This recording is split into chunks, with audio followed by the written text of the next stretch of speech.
Span calculation. ठीक है, effective span हम लोग कैसे कैलकुलेट करेंगे ये हम डिस्कस करते हैं अब।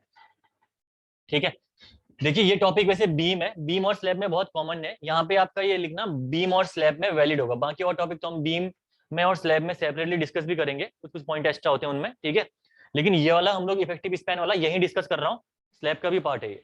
ठीक है, तो बीम एंड स्लैब दोनों के लिए वैलिड है, ये ध्यान रखना आप लोग, बीम एंड स्लैब। सबसे पहला इसमें आप करोगे, कौन सी बीम आएगी सबसे पहले आपकी? Simply supported beam.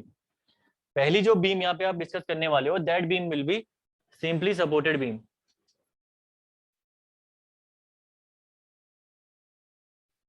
Simply supported beam के लिए, ठीक है, पूरे कोडल प्रोविजन है, ध्यान से आपको देखने हैं, याद करके जाओ यहीं पे।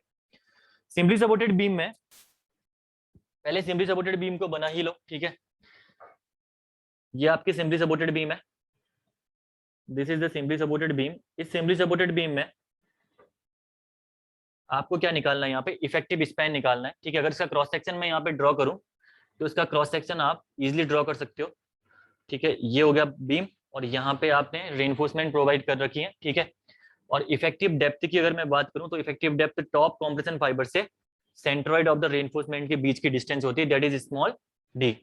ठीक है, इतना आपको पता है।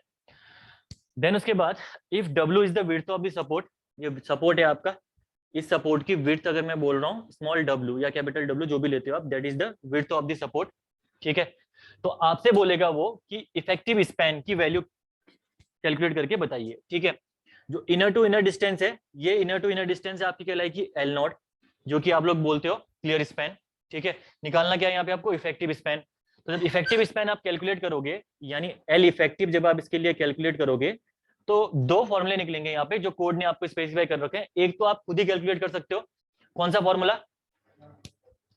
देखिए, सेंटर टू सेंटर डिस्टेंस निकालनी ना आपको, ये सेंटर टू सेंटर, देखिए सेंटर, ये सेंटर, तो ऑब्वियस सी बात है W आपको पता है, W/2 इसका सेंटर, W/2 इसका centre, L0 plus W/2 plus W/2, W/2 plus W/2, that is L0 plus W, L0 plus W। ठीक है, और दूसरा फॉर्मूला आपको कोड ने स्पेसिफाई कर रखा है आपका, that formula will be L0 plus D, D is the effective depth. ठीक है, तो L0 प्लस W और L0 प्लस D, इन दोनों में से जो मिनिमम निकल के आएगा, that is the effective span for the simply supported beam. इन दोनों में से जो मिनिमम निकल के आएगा वही आपका इफेक्टिव स्पैन होगा, किसके लिए? सिंपली सपोर्टेड बीम के लिए। समझ में आया ये चीज? तो L0 प्लस W और L0 plus D, that is for the simply supported beam. Second beam आपको जो डिस्कस करनी है, that is the continuous beam, beam oblique slab. ठीक है, ध्यान रखना दोनों के लिए ये। दूसरा हो गया आपका कॉन्टिन्यूअस बीम ऑब्लिक स्लैब भी कर देता हूं मैं। ठीक है, दोनों के लिए वैलिड है, और पहला वाला फॉर्मूला भी। पहले इसको करिए। ठीक है,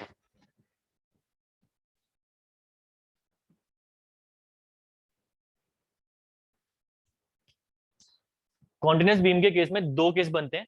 केस वन होता है आपका, अगर कोई कॉन्टिन्यूअस बीम आपको दे रखी है और उसका केस वन, कॉन्टिन्यूअस बीम पता है ना क्या होती है? जिसमें दो से ज्यादा सपोर्ट्स होंगे। ठीक है ना, आगे की ओर कंटिन्यू कर रहे हैं, उसी को कॉन्टिन्यूअस बीम बोलते हैं। ठीक है, तो कॉन्टिन्यूअस बीम ऑब्लिक स्लैब में अगर केस वन में बात करूं, अगर ये विड्थ ऑफ सपोर्ट, जो विड्थ ऑफ सपोर्ट है, that width of support if less than L0/12, L0 आपको पता ही है, L0 क्या है यहाँ पे? It is the clear span, clear distance between two supports, या कॉल्ड द क्लियर स्पैन। यहाँ पे आप लिख लेना W, लिखना है W को, width of the support D is the effective depth, नहीं लिखा आपने? लिख सकते हो यहाँ पे आप, अगर लिखना है तो, नहीं लिखना है तो आप देख लो। ठीक है, अगर W equal to width of the support, small d equal to effective depth, मैंने यहाँ पे वैसे शो कर दिया है, तो मैं कंसीडर करके चल रहा हूँ कि आपकी ये चीजें कॉन्सेप्ट क्लियर होंगी। ठीक है, केस वन आपका कॉन्टिन्यूअस बीम के केस में बनेगा if width of the support is less than L0/12, तो उस केस में कोड हमसे बोलता है कि जो आपने सिंपली सपोर्टेड के लिए वैल्यूज कैलकुलेट कर रखी हैं, वही वैल्यूज आपकी कॉन्टिन्यूअस बीम के लिए भी अप्लाई होंगी। ठीक है, तो इन that case L effective will be, in that case L effective will be how much? L0 plus W और L0 प्लस D, इन दोनों में से जो आपका मिनिमम निकल के आएगा, that is the continuous beam oblique slab के केस में, अगर आपका केस वन है, width of the support is less than L0/12। ठीक है, देन उसके बाद इसी में आता है आपका केस 2, ठीक है। केस 2, केस 2 में आपको क्या डिस्कस करना है? केस 2 में अगर आपकी विड्थ ऑफ द सपोर्ट, जो विड्थ ऑफ द सपोर्ट है that is greater then L0/12 और 600 mm, 600 mm, इन दोनों में से जो आपका मिनिमम होगा, विच एवर इज मिनिमम, ठीक है। यानी आपको क्या करना है इस केस में? पहले निकालना है L0/12, L0/12 और उसके बाद देखना है 600, इन दोनों में से जो मिनिमम वैल्यू है वो कंसीडर करनी है। और अगर वो minimum value is less than the W या W is greater then that minimum value, तो उस केस में आपके फिर बनते हैं केसेस। उसके बाद कॉन्टिन्यूअस बीम के उसके बाद आपको केसेस डिस्कस करने पड़ेंगे, कैसे आपको इफेक्टिव स्पैन कैलकुलेट करना है, ठीक है।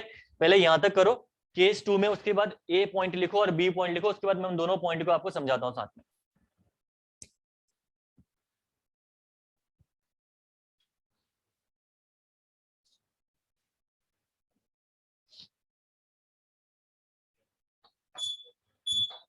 लेफ्ट साइड कर ही दिया होगा सबने ना?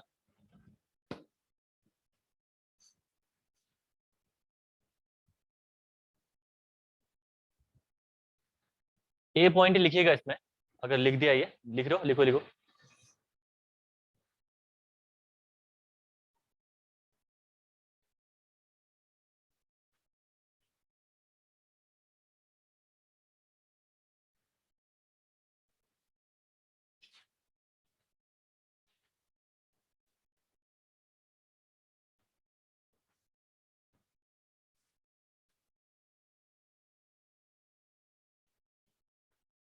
इसमें लिखिए पहला point, for end span, for end span, for end span with one end fixed and other continuous, with one end fixed and other continuous, for end span with one end fixed and other continuous, or for intermediate span, or for intermediate span,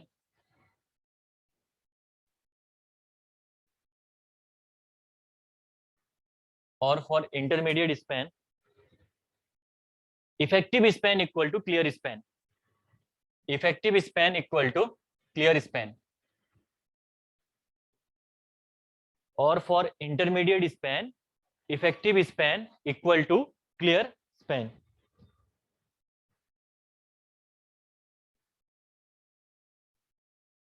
ठीक है। पहला point हो गया ये। दूसरा point लिखिएगा इसमें, B करके लिखना है इसके केस 2 के अंदर ही।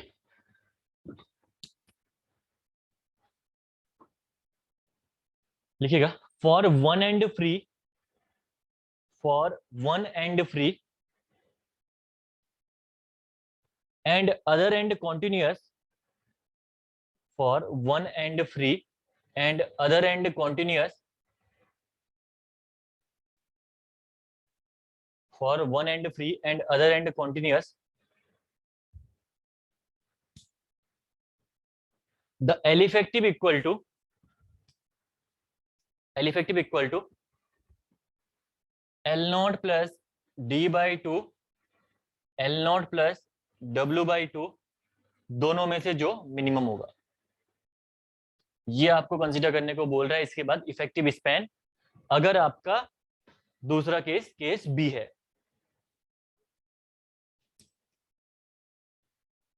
ठीक है। ये दो केसेस आपने लिखे, दोनों केस में आपके पहले वाला केस में और दूसरे वाले केस में डिस्कस करते हैं क्या क्या क्या इसमें पॉइंट्स आपका ये बोलना चाह रहा है, ठीक है।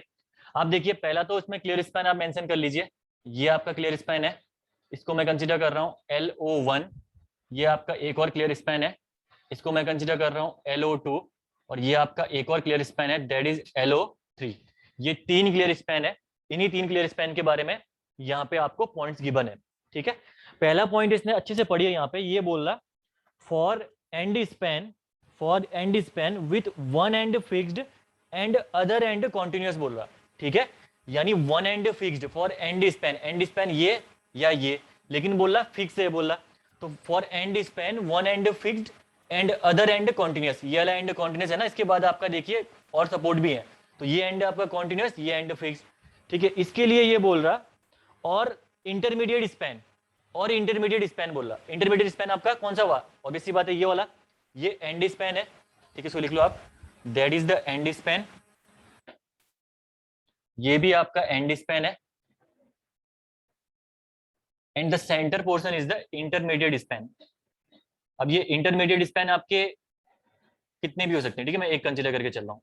Intermediate span is the centre one portion, okay. तो इनिशियल में हमें बात करनी है and span with one end fixed and other end continuous, और साथ में इंटरमीडिएट स्पैन, यानी ये दोनों स्पैन्स की हमें बात करनी है यहाँ पे, इन दोनों केस की, ठीक है।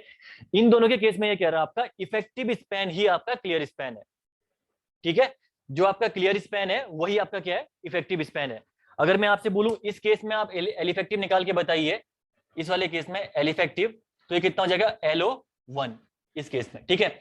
इस वाले केस में एल इफेक्टिव इक्वल टू कितना हो जाएगा आपका, LO2, ठीक है, समझ में आया। तो for end span with one end fixed and other end continuous, और for the intermediate span L effective equal to clear span, simple है। देन उसके बाद नेक्स्ट आपका केस देखिए, ये बोल रहा for one end free and other end continuous, for one end free and other end continuous the L effective equal to L0 plus D/2 और L0 plus W/2।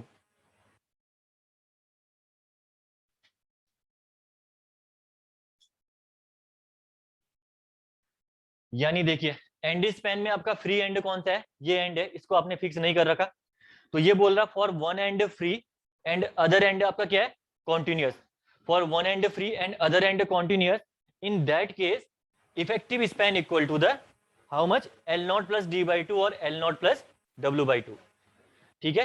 तो इस वाले केस के लिए एल इफेक्टिव अगर आपको कोई निकालने के लिए बोले तो that is L0 plus D/2 and L0 plus W/2, that is the L effective for the that case. Clear है, दोनों में से जो क्या आएगा आपका मिनिमम निकल के आएगा, ये मत भूलना, दोनों में से जो मिनिमम निकल के आएगा, ठीक है। तो डायग्राम के थ्रू मैंने समझा दिया। अगर कोड में देखते हो, कोड में आपके सीधे स्टेटमेंट लिखे हुए हैं उन्होंने डायरेक्टली।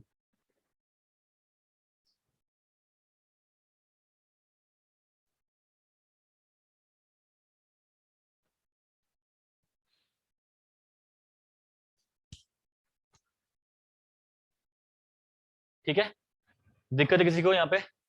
ये दो तीन कोडल प्रोविजन हो गए और कॉन्टिन्यूअस बीम आपकी कंप्लीट, ठीक है। इसके बाद है आपका कैंटिलीवर बीम। थर्ड टाइप की बीम कौन सी है, कैंटिलीवर बीम। कैंटिलीवर बीम के केस में लिखिए, दो केसेस हैं कैंटिलीवर बीम में भी। अगली आपकी थर्ड बीम है कैंटिलीवर बीम। अगर बात करो कैंटिलीवर बीम में, तो कैंटिलीवर बीम में केस वन, यहां से क्वेश्चन सबसे ज्यादा पूछा गया है इसी केस वन से। 2 से 3 बार आपके एसएससी जेईई में क्वेश्चन आ चुका है, ये केस वन, ठीक है। यहाँ पे आपका if one end fixed, if one and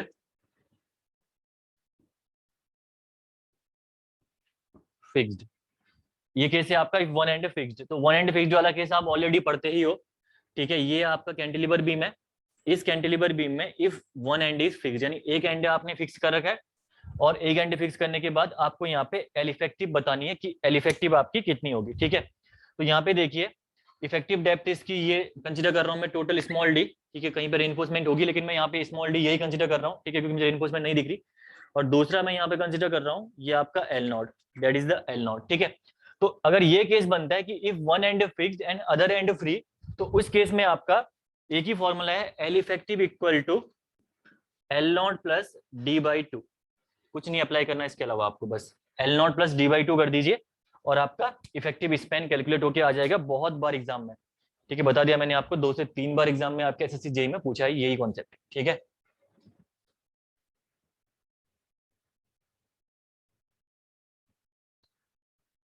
ये हो गया आपका कॉन्टिन्यूअस बीम का केस वन, कैंटिलीवर बीम का, सॉरी। केस टू की अगर मैं बात करूं, तो केस टू आपका क्या हो सकता है, इफ वन एंड फिक्स्ड। दूसरा मैं कर रहा हूं इफ वन एंड कॉन्टिन्यूअस, ठीक है। नेक्स्ट मैं कर रहा हूं इफ वन एंड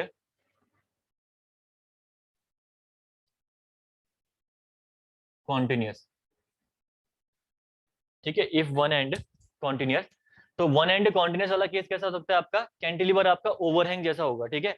उस केस में देखिए कैसा हो सकता है आपका कॉन्टिन्यूस बीम वाला केस, एक सपोर्ट आप यहाँ प्रोवाइड करो, ठीक है, इस सपोर्ट के ऊपर आप प्रोवाइड कर दो कैंटिलीवर, और आपका ये बीम आगे की ओर भी जाएगा, ठीक है, आगे की ओर भी जाएगी बीम, और एक सपोर्ट आपने यहाँ पे प्रोवाइड कर दिया, ठीक है। तो यानी one and is free, totally free, और दूसरा आपका क्या है, पूरा कॉन्टिन्यूस बीम है, ठीक, पूरा कॉन्टिन्यूस सपोर्ट है यहाँ पे। तो इस केस में अगर आप निकालोगे तो एल इफेक्टिव इस केस में निकल के आएगा आपका एल नॉट प्लस W/2।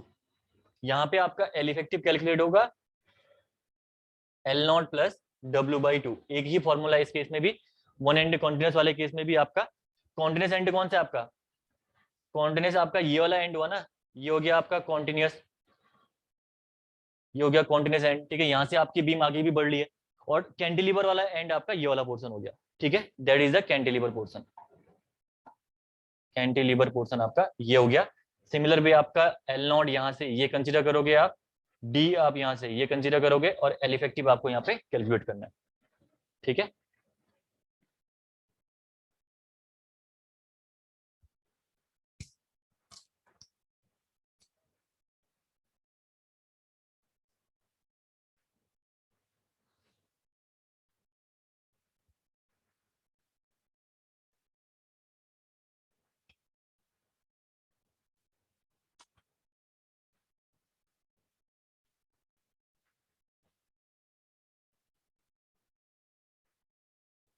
ये हो गए आपके एल इफेक्टिव। तो एल इफेक्टिव आपने कितने पढ़े, सिंपली सपोर्टेड बीम की अगर हम बात करें तो आपने पढ़ा एल नॉट प्लस डी और L not plus W which ever is minimum.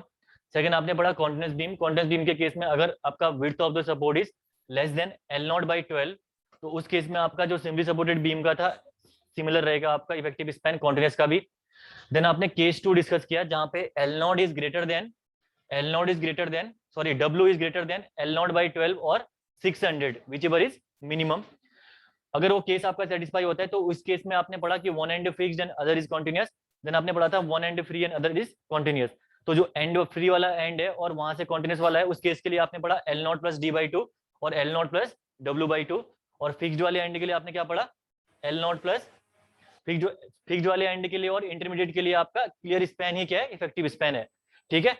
Then उसके बाद फाइनल आपने पढ़ा कैंटिलीवर बीम के लिए, कैंटिलीवर बीम के लिए if one and is fixed then that in that case L naught plus D/2, if one end is continuous then in that case cantilever beam के लिए L naught plus W/2, ठीक है। तो ध्यान रखना पहले वाले केस में वो सिंपली सपोर्टेड बीम केस का केस था, फ्री एंड वाला, किसी किसी को लास्ट वाला केस और सेकंड वाले केस का बी पार्ट सेम लग सकता है, वहां भी सेम चीज है ना।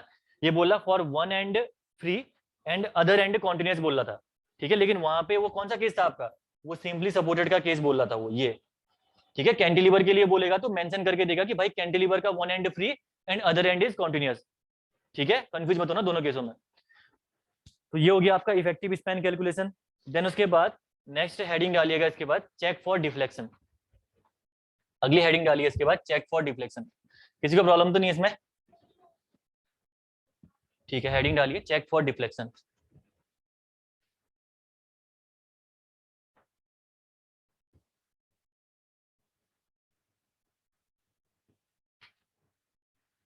ठीक है, अब देखिए डिफ्लेक्शन को चेक क्यों कर रहे हैं हम लोग यहाँ पे।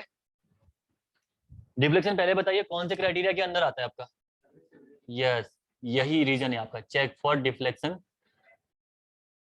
डिफ्लेक्शन को चेक करने का एक ही रीजन है कि हमें स्ट्रक्चर की सर्विसिबिलिटी चेक करनी है कि आपका स्ट्रक्चर आपका सर्विसिबल है या स्ट्रक्चर आपका सर्विसिबल नहीं है, ठीक है। कोलैप्स की कंडीशन में नहीं आता ये, it is comes under the limit state of serviceability, ठीक है।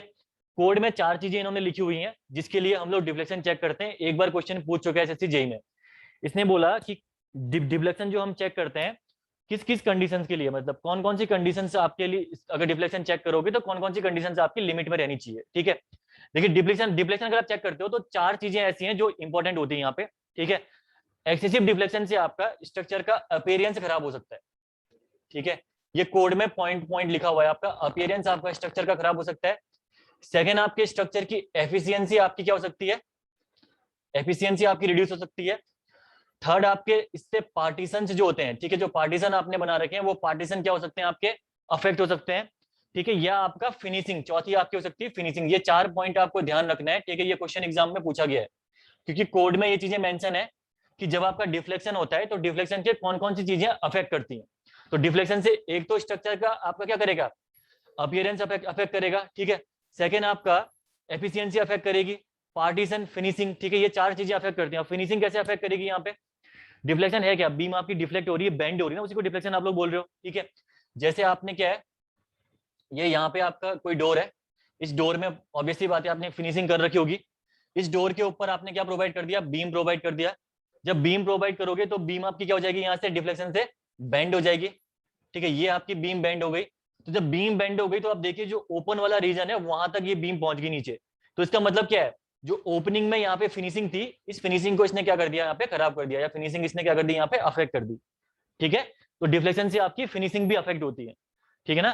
तो ये सारे 4 के 4 चीजें आपकी appearance, efficiency, partition and finishing, ये सारी चीजें आपकी, अगर आप डिफ्लेक्शन प्रॉपर आपका डिफ्लेक्शन आ गया तो ये सारी चीजें आपकी क्या होंगी, लिमिट के अंदर होंगी, स्ट्रक्चर आपका सर्विसेबल है, ठीक है। तो लिखिए इसमें एक पॉइंट, इसमें लिखना, पहला पॉइंट लिखना, पहला पॉइंट लिख के यहाँ ब्रैकेट में लिख दो ऊपर ही, चेक फॉर डिफ्लेक्शन में यहाँ ब्रैकेट में लिख दो, for limit state of serviceability. Check for deflection में लिखना for limit state of serviceability.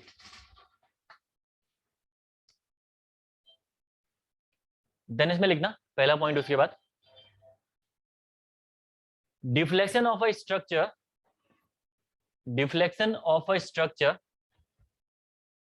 Deflection of a structure shall be within the limits, shall be within the limits, shall be within the limits,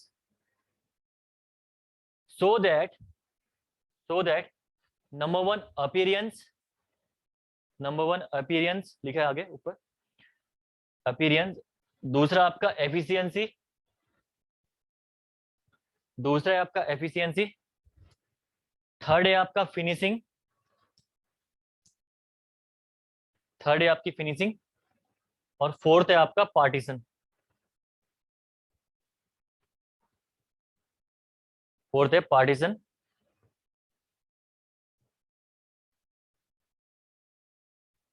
partition लिखना, फिर लिखना are not affected, are not affected,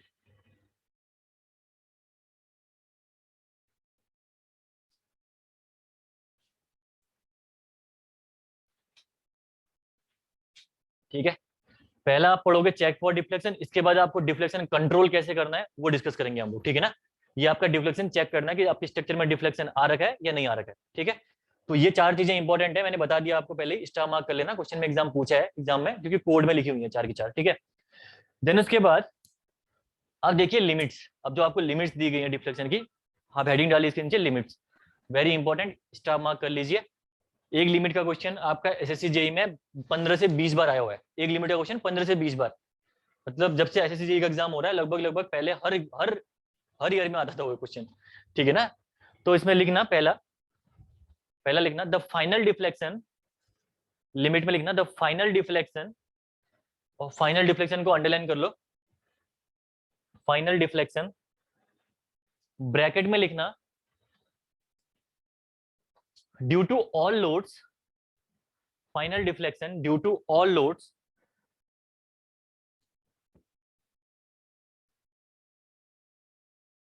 due to all loads, dead load plus live load, dead load plus live load, including the effect of, including the effect of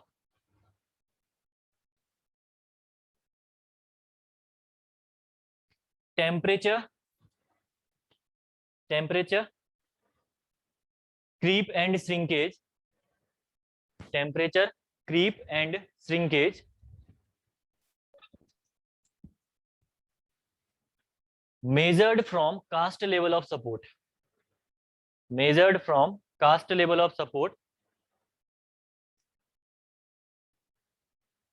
and that final deflection, यहाँ पे ठीक है इतना लिखना, measured from cast level of support, ठीक है। और ये फाइनल डिफ्लेक्शन आपका should not greater then span upon 250। Effective span नहीं लिखा हुआ है तो नॉर्मल स्पैन, जहां पे इफेक्टिव स्पैन आएगा मैं इफेक्टिव स्पैन पर्टिकुलरली लिख दूंगा मेंशन, ठीक है ना। तो स्पैन अपॉन 250 से ज्यादा ये नहीं होना चाहिए आपका final deflection. Final deflection due to all loads, dead load plus live load, including the effect of temperature creep and shrinkage. तो आपको ध्यान ये रखना है बस पहला पॉइंट, जहां पे फाइनल डिफ्लेक्शन आपको दिख जाए इसका मतलब दैट इज स्पैन अपॉन 250, ठीक है। Measured from cast level of support मतलब जैसे आपका ये सिंपली सपोर्टेड बीम है, ठीक है। सिंपली सपोर्टेड बीम आपकी ये है, इस सिंपली सपोर्टेड बीम में अगर आपकी बेंडिंग अकर करे तो कुछ टाइम के बाद लेट अस कंसीडर इसकी बेंडिंग, आपका बेंड होने के बाद आपका स्ट्रक्चर सिंपली सपोर्टेड कुछ ये हो गया, ठीक है। ये आपका स्ट्रक्चर हो गया बेंड होने के बाद, ये आगे स्ट्रक्चर में बेंडिंग, ठीक है। ये स्ट्रक्चर में बेंडिंग आ गई। तो यहाँ पे देखिए जो कास्ट लेवल है आपका, कास्ट लेवल तो यहाँ पे था, that is the cast level, लेकिन फाइनल लेवल आपका ये पहुंच गया, फाइनल लेवल आपका ये पहुंच गया। तो cast level minus final level करोगे तो ये आपका डिफ्लेक्शन को शो करेगा, सिंपल सी बात है, ठीक है ना। तो कास्ट लेवल ये हो गया और फाइनल लेवल ये, तो आपको मेजर कहां से करना है बोल रहा है ये, कास्ट लेवल से, ठीक है। जो पे कास्ट कर रखा है उस लेवल से आपको मेजर करना है, और ये वैल्यू आपकी should not greater then span upon 250, ठीक है। ये तो हो गया आपका पहला फाइनल डिफ्लेक्शन वाला केस, इसको बना लो। देन उसके बाद सेकंड लिखिएगा फिर,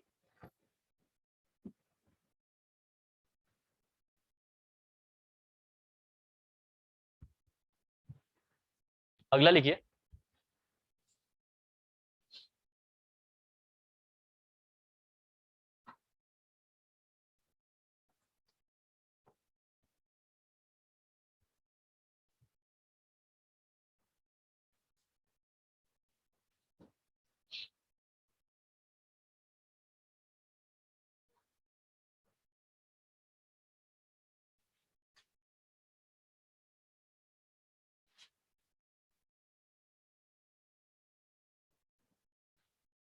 सेकंड लिखिए इसमें उसके बाद, ठीक है। The deflection, the deflection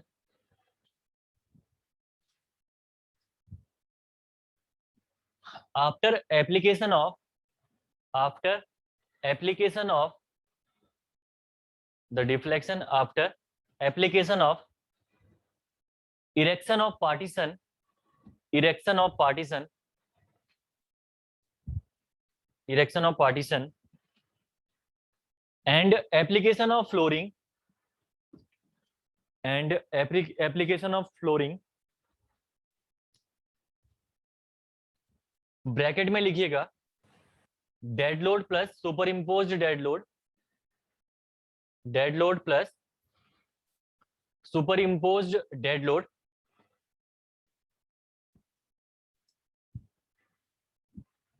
then bracket close करना, super imposed dead load, dead load plus super imposed dead load, bracket close करिएगा। और ब्रैकेट क्लोज करने के बाद फुल स्टॉप करके लिखिए इसमें including effect of, including effect of temperature creep and shrinkage, including effect of temperature creep and shrinkage,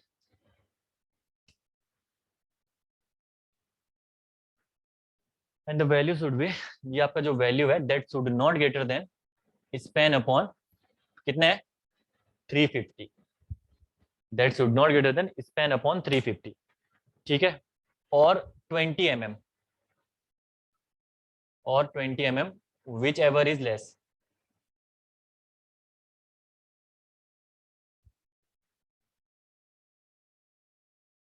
which ever is less, तो should not greater than span upon 350 और 20 mm which ever is less,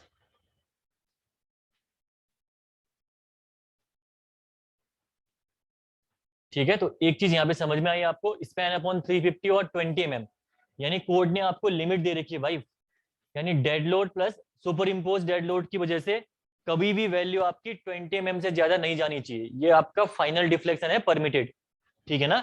ये permitted deflection है, इस permitted से value आपकी नहीं जानी चाहिए, क्योंकि दोनों में से लेसर वैल्यू है ना, तो 20 mm आपकी क्या है, मैक्सिमम लिमिट है, ठीक है ना। इस लिमिट को क्रॉस नहीं करना चाहिए, ये क्वेश्चन भी एग्जाम में पूछ सकता है, ध्यान रखना, ठीक है, पहली चीज। दूसरा आपने यहाँ पे पढ़ा dead load plus super impose dead load, क्या होते हैं dead load plus super impose dead load? Dead load और सुपर इम्पोज डेड लोड सुना कभी? डेड लोड तो सुना होगा, सुपर इम्पोज डेड लोड भी सुना कभी? नहीं सुना, ठीक है, देखते हैं। डेड लोड आपका होता है परमानेंटली अटैच्ड मेंबर, ठीक है, ये होता है आपका परमानेंटली, लिख सकते हो नीचे, परमानेंटली अटैच्ड मेंबर्स, ठीक है। अब परमानेंटली अटैच्ड मेंबर्स आपके क्या क्या हो सकते हैं? आपके बीम हो सकती है, ठीक है, जिसको आप परमानेंटली अटैच करते हो, निकाल नहीं सकते हो बीच में, ठीक है, स्लैब हो सकती है आपकी, कॉलम हो सकता है, ठीक है, फुटिंग हो सकती है, ईटीसी, ठीक है, ये सारे हो गए आपके परमानेंटली अटैच्ड मेंबर, ठीक है, इनको हम लोग बोलते हैं डेड लोड, ठीक है। दूसरे आपका सुपर इम्पोज डेड लोड, तो सुपर इम्पोज डेड लोड होता है आपका semi permanent member, semi permanent member. तो सेमी परमानेंट मेंबर आपका क्या होता है? सेमी परमानेंट मेंबर मतलब अभी रिक्वायरमेंट है तो ये आपके साथ है, जब रिक्वायरमेंट नहीं है तो आप इसको हटा दोगे, ठीक है। जैसे एसी का डक्ट है, एसी डक्ट आप लोग क्या हो, अपनी रिक्वायरमेंट के हिसाब से ही रखते हो, ठीक है। अगर आपको रिक्वायरमेंट नहीं है तो एसी डक्ट आप निकाल भी सकते हो पूरा। दूसरा क्या हो गया, ये टाइल्स आपने डाल रखी है, ये टाइल्स अगर रिक्वायरमेंट है तो आपने रखी है ना यहाँ पे, अगर रिक्वायरमेंट नहीं है आपको यहाँ पे कुछ दूसरी चीज लगानी है, कल यहाँ पे कॉन्क्रीट की फ्लोरिंग करनी है तो टाइल्स आप निकाल दोगे, ठीक है। तो ये हो जाएगी आपकी टाइल्स। या इसके अलावा क्या हो सकता है, एसी डक्ट होगी, टाइल्स होगी, या पार्टीशन, कोई स्ट्रक्चर है कहीं पे आप पार्टीशन कर रहे हो स्ट्रक्चर के अंदर, तो वो पार्टीशन भी आप क्या करते हो, अपनी रिक्वायरमेंट के हिसाब से करते हो, ठीक है। आने वाले टाइम पे अगर उस पार्टीशन की रिक्वायरमेंट नहीं है तो बीच से तोड़ दो, फिर आपका हॉल बन गया हो, ठीक है। तो ये आपका पार्टीशन, ये पार्टीशन भी आपका क्या है, सेमी परमानेंट मेंबर है, ठीक है ना। तो डेड लोड आपके होते हैं परमानेंटली अटैच्ड मेंबर, जो आप स्ट्रक्चर को डिजाइन करते जब आप स्ट्रक्चर डिजाइन करते हो तो उसी टाइम पे आप उनका क्या करोगे, कंस्ट्रक्शन करते हो, ठीक है। तो जैसे हो गया आपका ये ऊपर लिख दी एग्जांपल, और सेमी परमानेंट मेंबर आपका स्ट्रक्चर बनने के बाद आप उसमें इंपोज करते हो, ठीक है, लिख दीजिए इसको।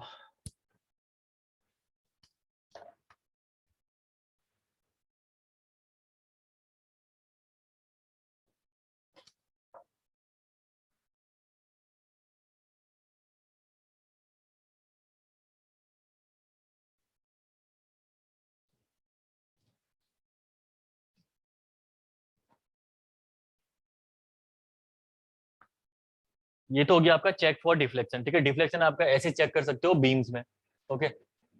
अब आपका डिफ्लेक्शन अगर आपको चेक कर लिया है, अब आपको कंट्रोल करना है डिफ्लेक्शन को, ठीक है। कंट्रोल ऑफ डिफ्लेक्शन, डिफ्लेक्शन आपका कैसे डिजाइनिंग के टाइम पे ही आप क्या कर सकते हो, उसको अंडर कंट्रोल कर सकते हो, ये हम प्रोसीजर पढ़ेंगे। अब आप हेडिंग डालेगा कंट्रोल ऑफ डिफ्लेक्शन,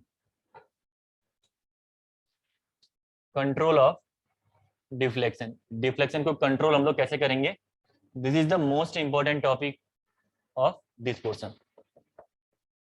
पिछले ही साल यहाँ पे क्वेश्चन पूछा गया है, इस साल के एग्जाम में तो मैंने देखा नहीं, पूछे ना इससे पिछले बार क्वेश्चन, इसी से पिछले बार कंट्रोल फॉर डिफ्लेक्शन से एसएससी जेई में क्वेश्चन पूछे गए हैं, ठीक है। वो भी 2 से 3 शिफ्ट में, एक शिफ्ट में नहीं, 2 से 3 शिफ्ट में क्वेश्चन आ रखे हैं। इस बार का पेपर में अभी पता नहीं चला, क्या पता इस बार के पेपर में भी डेफिनेटली आया होगा, मुझे पता है कहीं ना कहीं पेपर में आता ही आता है यहाँ से क्वेश्चन, ठीक है।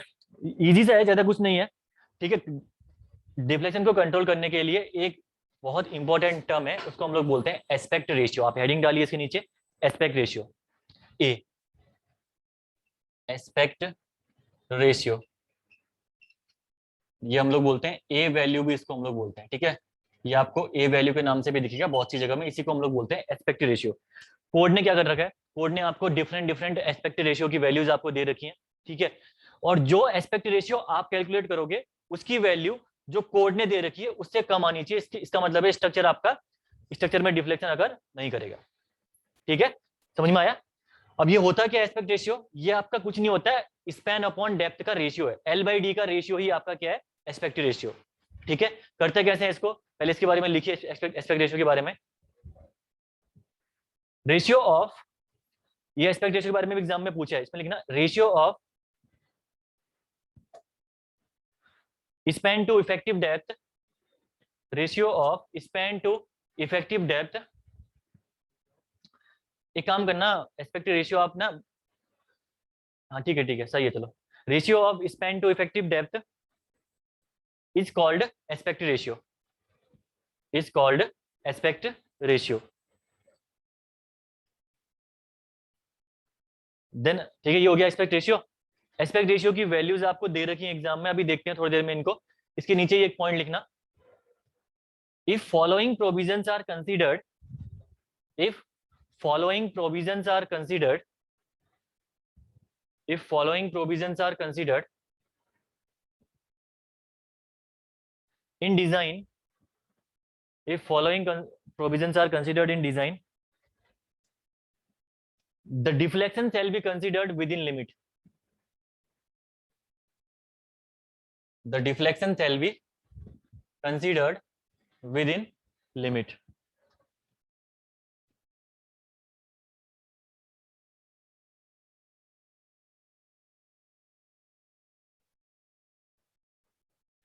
ठीक है, इसके नीचे एक पॉइंट लिखे इंपॉर्टेंट, ठीक है, यही पॉइंट आपको फॉलो करना है अपनी हर जगह पे, ये पॉइंट इंपॉर्टेंट है, लिखना। इसके नीचे लिखना, calculated ratio of,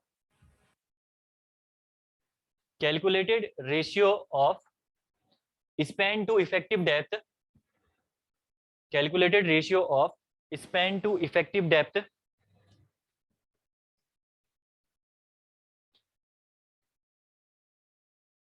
calculated ratio of span to effective depth shall always be less than, shall always be less than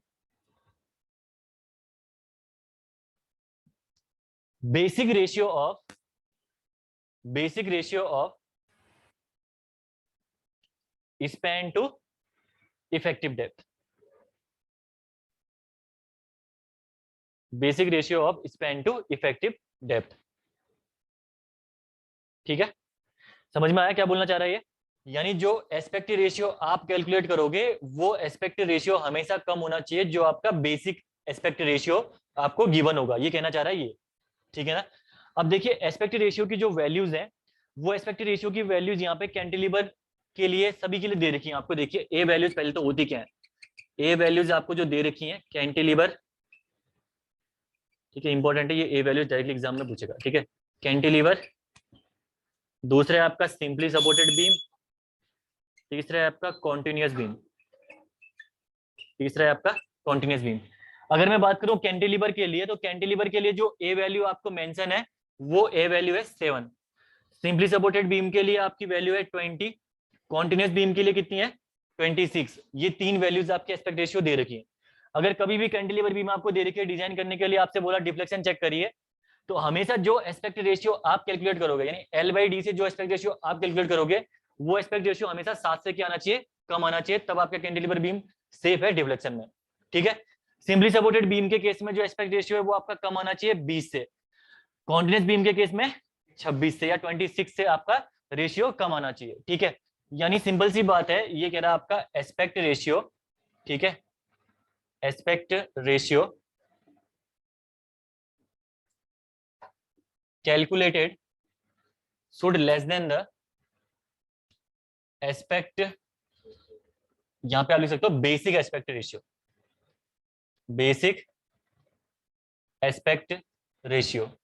ठीक है, तो आपका एस्पेक्ट रेशियो कैलकुलेटेड कैसे निकलेगा, आपका ये निकलेगा, अगेन आपका फॉर्मूला दोनों के लिए सेम ही है, स्पैन अपॉन इफेक्टिव डेप्थ से। एस्पेक्ट रेशियो वही तो है ना, L/D का रेशियो तो है, तो स्पैन अपॉन इफेक्टिव डेप्थ से निकलेगा ये, इफेक्टिव डेप्थ से आपका निकलेगा ये calculated aspect ratio, calculated, that should be less than the, मैं कर देता हूं यहाँ पे ए वैल्यू, तो गलत होगा यहाँ पे, देखिए मैंने लिखा यहाँ पे span upon effective depth calculated should less than a value,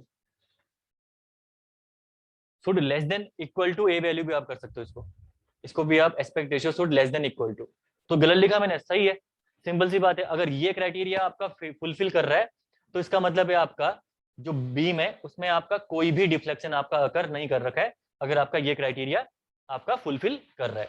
ठीक है, देन अगर आपसे बोले वो इफेक्टिव डेप्थ कैलकुलेट करके बताइए मुझे, हाँ इक्वल भी, अगर आपसे बोले वो इफेक्टिव डेप्थ कैलकुलेट करके बताइए, एग्जाम में यही पूछता है इफेक्टिव डेप्थ।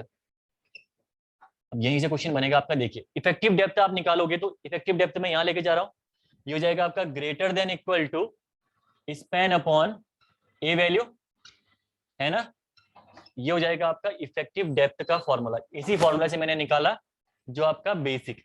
अब देखिए बेसिक एस्पेक्ट रेशियो आपको गिवन है, स्पैन आपको गिवन है, इफेक्टिव डेप्थ आपको कैलकुलेट करना पड़ेगा, ठीक है। तो effective depth should greater than, यानी अगर आपकी जो गिवन इफेक्टिव डेप्थ है, एक तो कंडीशन आपने ऐसे चेक कर लिया, ठीक है, एक कंडीशन तो आपने ऐसे चेक कर लिया। अगर आपको ऐसे चेक नहीं करना, किसी और वे में चेक करना, तो आप क्या कर सकते हो, जो इफेक्टिव डेप्थ आपको गिवन है that should greater than equal to always the span upon a value for control of deflection या फॉर नो डिफ्लेक्शन आप बोल सकते हो इसको, ठीक है। तो दो केसेस में चेक कर सकते हो, एक तो आप ऐसे सेटिस्फाई कराओ तब भी सही है, कोई दिक्कत नहीं है, दूसरा आपका सेटिस्फाई करा सकते हो ऐसे, ठीक है ना। और पहला देखिए अब केस यहाँ पे जो ये फॉर्मूला निकल के आया, effective depth should greater than equal to span upon a value applicable for span up to 10 metre only, ठीक है। यहां पे आप लिख सकते हो एप्लीकेबल फॉर, इसमें ध्यान से देखना, यह टॉपिक थोड़ा सा इंपॉर्टेंट है और चीजें भी काफी कॉन्सेप्ट है इसके अंदर। Applicable for span up to 10 metre, यानी अगर आपको 10 मीटर तक अगर आपको स्पैन दिया हुआ है तब तो आपका ये फॉर्मूला आपका एप्लीकेबल होगा, ठीक है। देन अगर क्या होगा, if span is greater than 10 metre, greater than 10 metre, तो उस केस में हम लोग क्या करते हैं, जो ए वैल्यू है कोड बोलता है उस ए वैल्यू को आपको 10 अपॉन स्पैन इन मीटर से क्या करिए, मल्टीप्लाई कर दीजिए, उससे आपकी इफेक्टिव डेप्थ कैलकुलेट होके आ जाएगी, ठीक है। तो यहां पे लिख सकते हो for span greater than 10 metre a value, ध्यान से देखना किसको मल्टीप्लाई कर रहा हूं मैं, ठीक है। अगर कन्वेंशनल क्वेश्चन करोगे तो वहां पे प्रॉब्लम आती है कि कन्वेंशनल में क्वेश्चन में आपके कई चीजें डिफरेंट हो जाती है, वहां पे मतलब सेम रहता है फॉर्मूला, ऊपर नीचे होता है, तो बच्चा फिर कंफ्यूज होता है कि ये इसको मल्टीप्लाई कहां करना है 10 अपॉन स्पैन को। तो 10 अपॉन स्पैन जहां पे आपका ए वैल्यू होगी वहां पे आपका 10 अपॉन स्पैन से मल्टीप्लाई कर दीजिए सीधे ए को, भले ए यहाँ पे है भले ए यहाँ पे है, आपको जहां पे ए दिखे वहां वहीं पे आपको 10 अपॉन स्पैन से मल्टीप्लाई करना है, ठीक है। तो a value should be multiplied by should be multiplied by should be multiplied by 10 upon span in metre, 10 upon span in metre. अगर मैं बोलूं अब फॉर्मूला बनाइए, तो इफेक्टिव डेप्थ का ग्रेटर देन 10 मीटर के लिए जो फॉर्मूला बन के आ गया, effective depth greater than equal to span upon a value, और ए वैल्यू को मल्टीप्लाई कर दीजिए भाई 10 अपॉन स्पैन इन मीटर से, 10 अपॉन स्पैन इन मीटर। तो आपका इफेक्टिव डेप्थ का फॉर्मूला यहां से निकल के आ गया, ये फॉर्मूला आपका निकल के आ गया ग्रेटर देन 10 मीटर के लिए। लेकिन इंपॉर्टेंट चीज यहां पे ये है कि this is not applicable for cantilever beam, not applicable for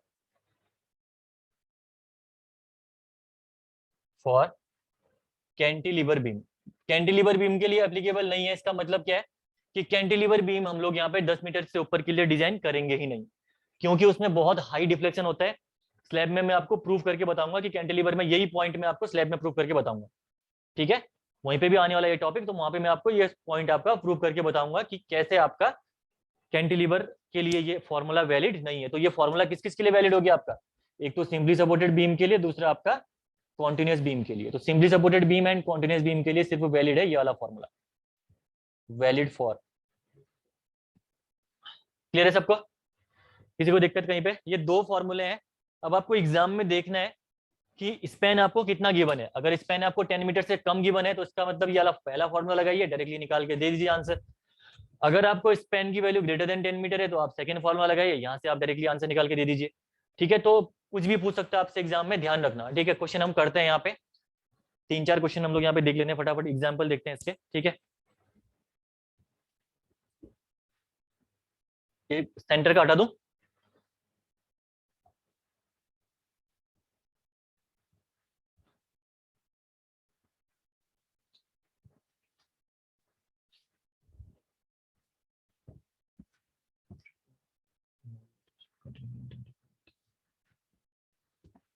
पहला आपको दिया हुआ है यहाँ पे simply supported beam of span 9 metre, दूसरा आपको गिवन है कॉन्टिन्यूस बीम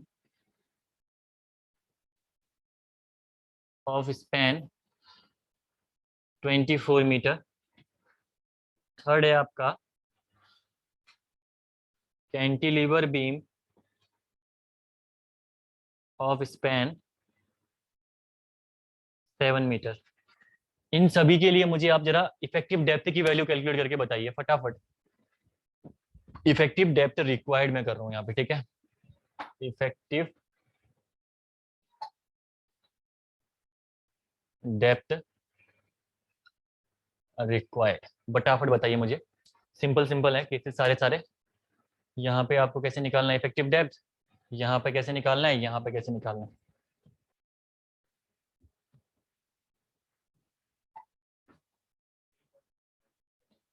जीरो पॉइंट, हाँ इसमें उसमें एमएम में निकालिए। ठीक है, पहला आ जाएगा आपका 450 mm हो गया ना, एमएम में निकाल, सारी वैल्यूज एमएम में निकालिएगा। ठीक है, उसके बाद अगला भी निकालिए। पहला सही है, निकल गया देखो। सभी कैलकुलेट करिए, हाथ से करो, हो जाएगा कैलकुलेट यार, कैलकुलेट की जरूरत नहीं पड़ेगी।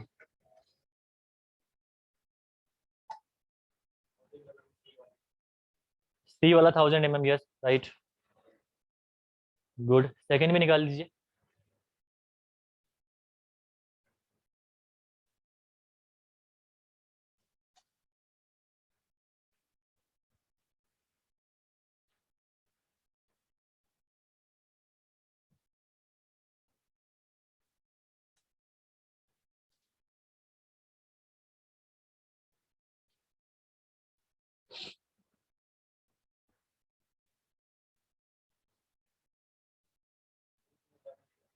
टू टू 15 या 10, कितना क्या दिया है स्पैन, 24 मीटर का दिया है ना।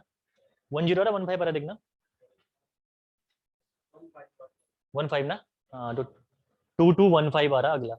निकल गया सबका, निकालो चलो, और लोग भी निकालो, वेरी गुड।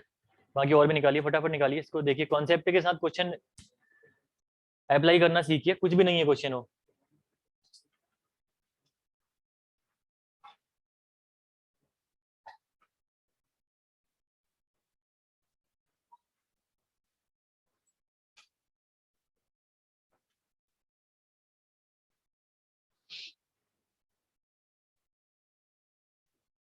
डायरेक्ट 1000 पहले लिख तो लो, कैसे निकाला उसको वो तो लिख लो प्रोसीजर।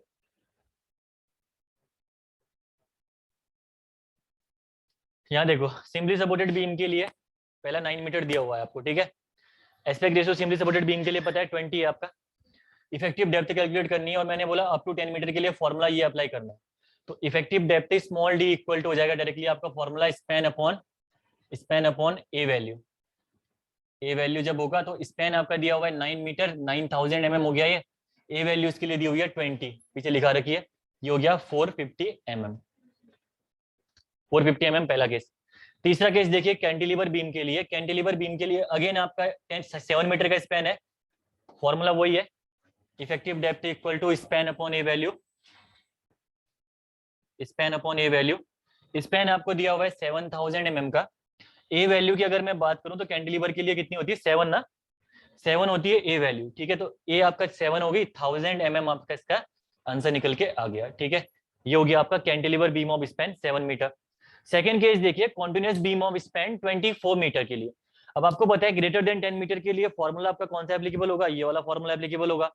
तो इफेक्टिव डेप्थ इक्वल टू आपका फॉर्मूला हो जाएगा इस केस में span upon a value into 10 upon span in metre, span in metre, ठीक है।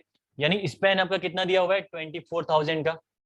24,000 के बाद आपका ए वैल्यू कॉन्टिन्यूस के लिए कितनी होती है, 26 होती है, ठीक है, into 10 upon span in metre, ये ध्यान रखना, एमएम में मत रख देना, 24 है यहाँ पे, दैट इज 24।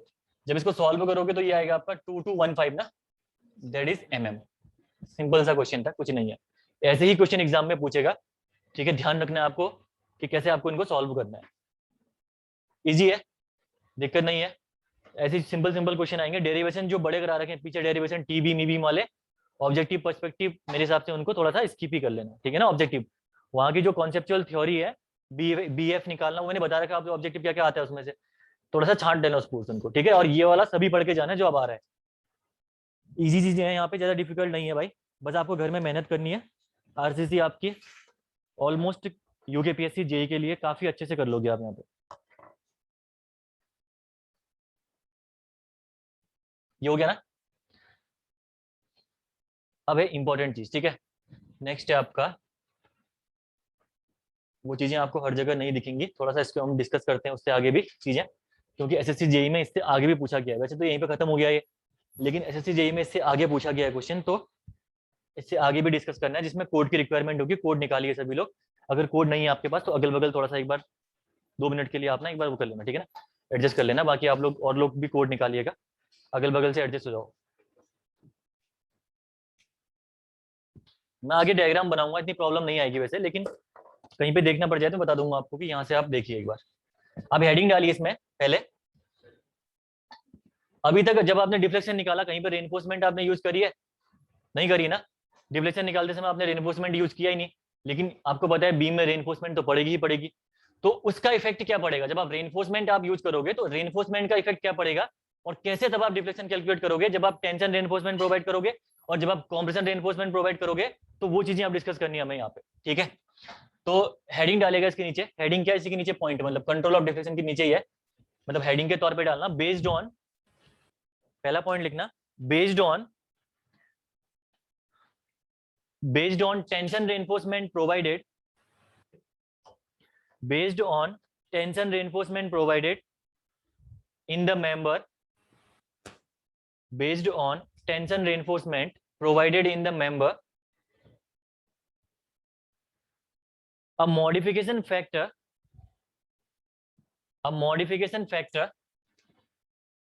ब्रैकेट में लिखिएगा MF1, a modification factor MF1 shall be applied to a value, shall be applied to a value, ठीक है। तो इसने आपसे क्या बोला कि अगर आपने टेंशन साइड में ही रेनफोर्समेंट प्रोवाइड कर रखी है, यानी कहने का मतलब क्या है, अगर आपकी बीम सिर्फ और सिर्फ सिंगली रेनफोर्स्ड बीम है, तो उस केस में आपको एक मॉडिफिकेशन फैक्टर की रिक्वायरमेंट पड़ेगी, जो कि आप मल्टीप्लाई करोगे ए वैल्यू के साथ। तो फॉर्मूला आपका फाइनल फॉर्मूला क्या बन गया, देखिए, effective depth equal to span upon a value into a value के साथ आपको MF1 भी मल्टीप्लाई करना है, साथ में आपका स्पैन अपॉन 10 इन मीटर, अगर आपका स्पैन 10 मीटर से ऊपर हो। अगर 10 मीटर से कम है तो आपका फॉर्मूला सिर्फ इतना ही बन गया, span upon a value into MF1। अगर आपका 10 मीटर से ज्यादा है स्पैन, तो आपका फॉर्मूला क्या बन गया, span upon a value into MF1 into span upon 10 in metre, ठीक है। तो अगर कॉन्टिन्यूस बीम जो इससे पहले मैंने आपको दी थी, उस केस में अगर आपका इसने बोला होता कि मॉडिफिकेशन फैक्टर की वैल्यू अगर आप 1.1 लेके चलिए, तो उस केस में आप ए वैल्यू के साथ मॉडिफिकेशन फैक्टर को भी मल्टीप्लाई करते, स्पैन अपॉन 10 इन मीटर को तो करते ही करते, ठीक है। ये फॉर्मूला बन गया आपका based on tension reinforcement provided. अब इंपॉर्टेंट फैक्टर यहाँ पे क्या है कि ये MF1 आपका, वैसे तो एग्जाम में MF1 आपको दिया होगा, जहां भी एग्जाम में जाओगे तो MF1 की वैल्यू आपको गिवन होगी कि MF1 आपको ऐसे कैलकुलेट करना है, लेकिन MF1 से कुछ बेसिक कॉन्सेप्ट निकल के आते हैं, वो बेसिक कॉन्सेप्ट हमें डिस्कस करने हैं। इसके बेस पे आपका क्वेश्चन वो पूछ चुका है इससे पहले एसएससी जेईई के एग्जाम में, ठीक है। तो इसके लिए आप देखिए पेज नंबर 38 ओपन करिएगा, ठीक है। टेंशन रेनफोर्समेंट के लिए यहाँ पे आपको एक कर्व दिया है, वो कर्व मैं यहाँ पे ड्रॉ भी कर रहा हूँ थोड़ा सा, ठीक है, ताकि आपको समझ में आए चीजें properly.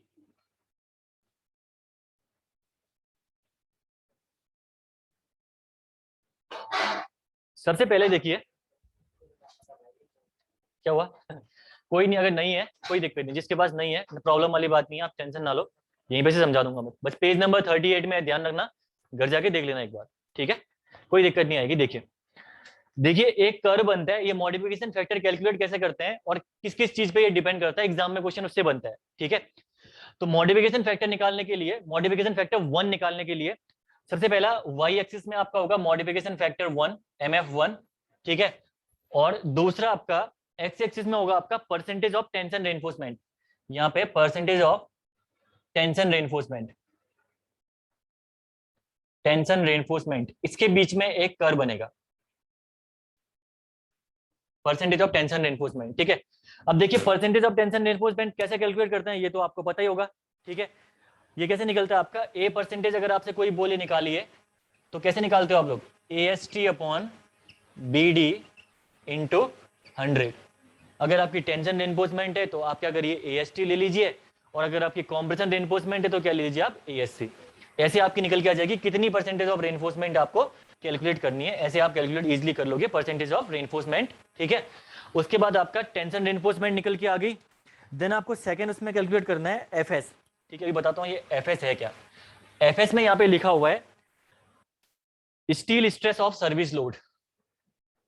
Steel stress of service load, ध्यान से देखिए समझ में आ जाएगा, कोई दिक्कत नहीं है, बहुत इजी है।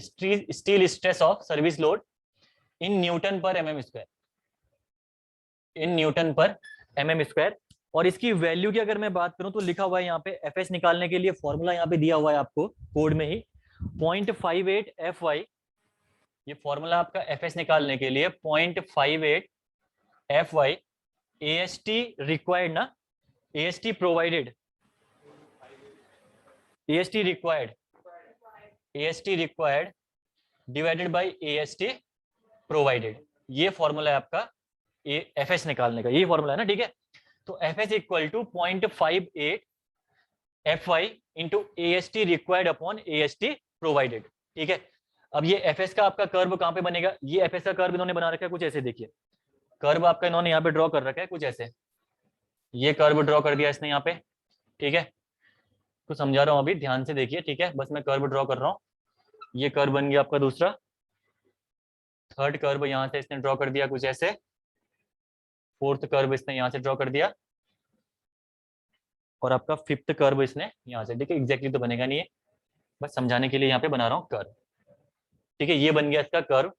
ऑब्जेक्टिव एग्जाम में MF1 की वैल्यू एग्जाम में गिवन होगी, बस अप्लाई कैसे करना है वो देख लेना आप लोग, वो बता दिया मैंने आपको अप्लाई कैसे करना है। ठीक है, यहाँ पे वैल्यूज आपकी दे रखी हैं 2, 1.6, 1.2, 0.8, 0.4 और 0 यहाँ से स्टार्ट है। और परसेंटेज ऑफ रेनफोर्समेंट भी आपका 0.4 के ही मल्टीपल में है, 1.2, 2, 2.4। ठीक है, आगे सोन आगे तक है मतलब 2.8। ठीक है, 3 भी है इसके आगे। ठीक है, ये आपका परसेंटेज ऑफ रेनफोर्समेंट है।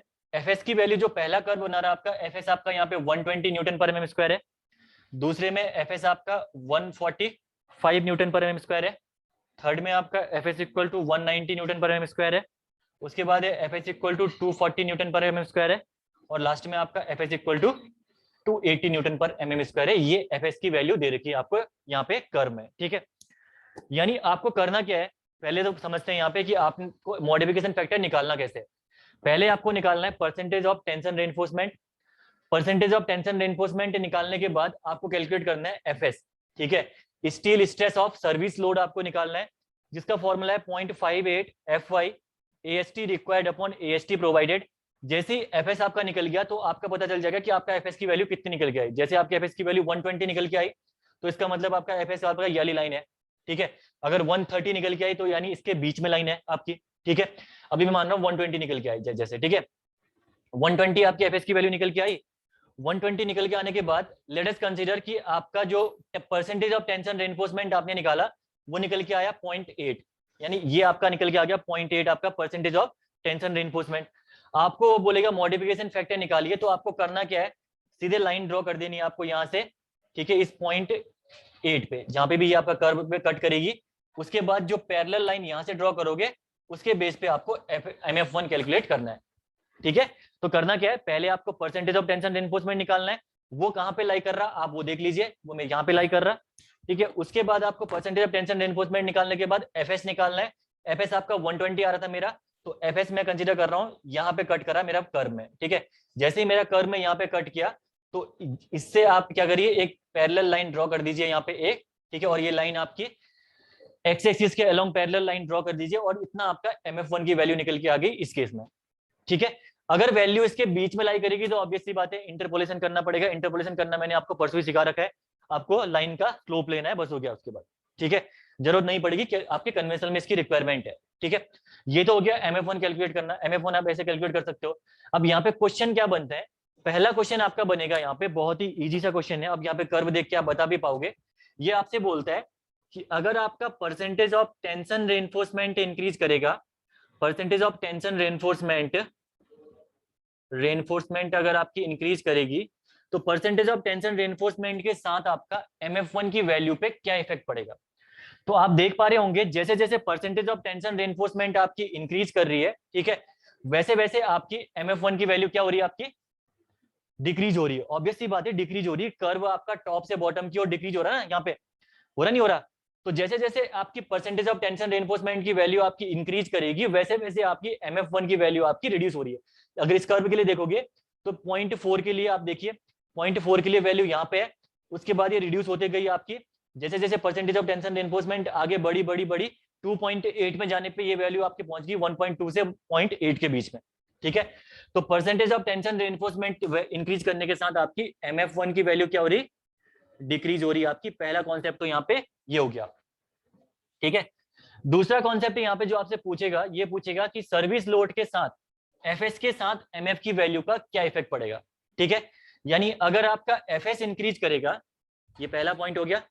दूसरा पॉइंट हो गया आपका, अगर आपका FS इंक्रीज करेगा तो FS इंक्रीज करने के साथ आपका MF1 पे क्या इफेक्ट पड़ेगा, डिक्रीज करेगा। ऑब्वियस सी बात है ना, देखिए 120 FS है, 145 है, 190 है, 240 है, 280, यानी जैसे जैसे FS की वैल्यू इंक्रीज हो रही MF1 की वैल्यू आपकी रिड्यूस हो रही, ये भी आपको दिख रहा है यहाँ पे। तो FS अगर इंक्रीज करेगा तो MF1 की वैल्यू इंक्रीज करेगी, रिड्यूस करेगी, सॉरी, ठीक है। थर्ड पॉइंट आपसे पूछेगा कि FY के लिए आपकी FY का इफेक्ट आपका MF1 पे क्या पड़ेगा। वर्ड बताना जरा आप, FY का इफेक्ट क्या पड़ेगा MF1 पे, FY का, यस। ये आपसे बोल देगा कि अगर स्टील की स्ट्रेंथ बढ़ रही है तो उस केस में आपका MF1 की वैल्यू पे क्या इफेक्ट पड़ेगा, जरा बताना मुझे। कम होगी ना, ऑब्वियस सी बात है। अगर आपका देखिए 3 ग्रेड है, Fe250, Fe415, Fe500, जैसे जैसे ग्रेड बढ़ाओगे स्ट्रेंथ बढ़ेगी। ग्रेड जैसे जैसे इंक्रीज करेगा तो आपका FS की वैल्यू इंक्रीज करेगी नहीं करेगी, क्योंकि FY बढ़ेगी ना, तो FS की वैल्यू आपकी इंक्रीज करेगी, और FS की वैल्यू इंक्रीज करेगी तो आपका MF1 आपका क्या होगा, रिड्यूस होगा, ठीक है। तो FY अगर आपका इंक्रीज करेगा तो MF1 की वैल्यू आपकी रिड्यूस करेगी, ठीक है। अगला कॉन्सेप्ट यहाँ पे ये है कि हाई स्ट्रेंथ स्टील, ये मैं क्वेश्चन उठा के लेके आ रखा हूँ, कहीं का क्वेश्चन आपका आ रखा है किसी SSC जेई में आ रखा है, कराऊंगा कभी क्वेश्चन को इसको मैं। उसने पूछा है कि हाई स्ट्रेंथ स्टील के केस में क्या इफेक्ट पड़ेगा। हाई स्ट्रेंथ स्टील के केस में MF1 की वैल्यू आपकी, ध्यान रखना, अभी क्वेश्चन में बाद में कराऊंगा इसका, MF1 की वैल्यू आपकी होती है 0.8, ठीक है। हाई स्ट्रेंथ स्टील के केस में अप्रोक्सीमेटली, हाँ ध्यान रखना, ये क्वेश्चन से उठा रखा है, अप्रोक्सीमेटली आपकी इसकी वैल्यू होती है 0.8, ठीक है। अब इसने आपसे बोला एग्जाम में, अगर पूछ दिया इसने कि आप बताइए हाई स्ट्रेंथ स्टील के केस में इफेक्टिव डेप्थ आपकी इंक्रीज होगी या रिड्यूस होगी। अगर आपने हाई स्ट्रेंथ स्टील प्रोवाइड कर रखी है उस केस में इफेक्टिव डेप्थ आपकी इंक्रीज होगी या रिड्यूस होगी। ऑब्वियस सी बात है, यही क्वेश्चन था आपका एग्जाम में पूछा गया है, काफी अच्छा क्वेश्चन है वो, ठीक है। इफेक्टिव डेप्थ का फॉर्मूला अब भी पढ़ा आपने, span upon a value into MF1 into span upon 10, ये आया था ना। अगर आपका हाई स्ट्रेंथ स्टील के केस में MF1 अगर आपने 0.8 रखा तो ऑब्वियस सी बात है इफेक्टिव डेप्थ इंक्रीज करेगी, करेगी करेगी नहीं करेगी। ये क्वेश्चन मैं कराऊंगा बाद में, अभी आपको जिनको समझ में आ गया ये तो बहुत बेटर है, बाकी मैं क्वेश्चन में कराऊंगा इस क्वेश्चन को, ठीक है। अगर इसी के नीचे करना है तो मैं भी देखता हूँ, क्वेश्चन मेरे पास पड़ा है तो मैं भी करा देता हूँ क्वेश्चन को, ठीक है। तो ये आपको चीजें ध्यान रखनी है इसमें, कॉन्सेप्चुअली कुछ भी कॉन्सेप्ट आपके एग्जाम में पूछेगा तो आप गड़बड़ नहीं होना चाहिए, सारा चीज हमने डिस्कस कर ली यहाँ पे, ठीक है। बाकी MF1 कैसे कैलकुलेट करना है, जब आप कन्वेंशनल का क्वेश्चन लगाओगे तो उसमें आप देख सकते हो MF1 कैलकुलेट कैसे करोगे, ऑब्जेक्टिव में आपको गिवन रहेगा, ठीक है। इसको बनाइए पूरा, मैं तब तक क्वेश्चन देखता हूँ वो क्वेश्चन आपका है कहाँ पे, अगर मेरे पास है तो मैं भी करा देता हूँ उसको।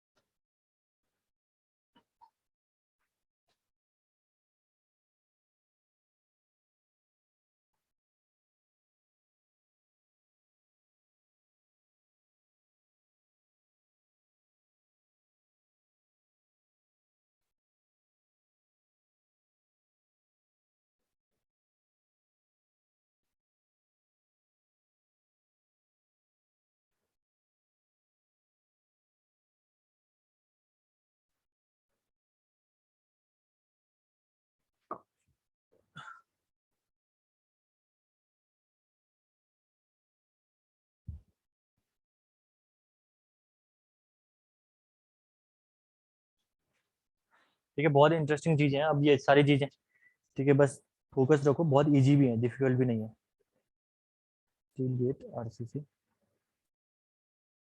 मिल तो नहीं रहा है, अगर नहीं मिलेगा मैं कल करवा दूंगा क्वेश्चन, ठीक है ना याला। Civil engineering set one.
ठीक है, ये निकल गया इससे कंक्लूजन, यहाँ पे इसको ना कंक्लूजन हेडिंग डालना, उसके बाद लिखना है यहाँ पे, ठीक है, कंक्लूजन।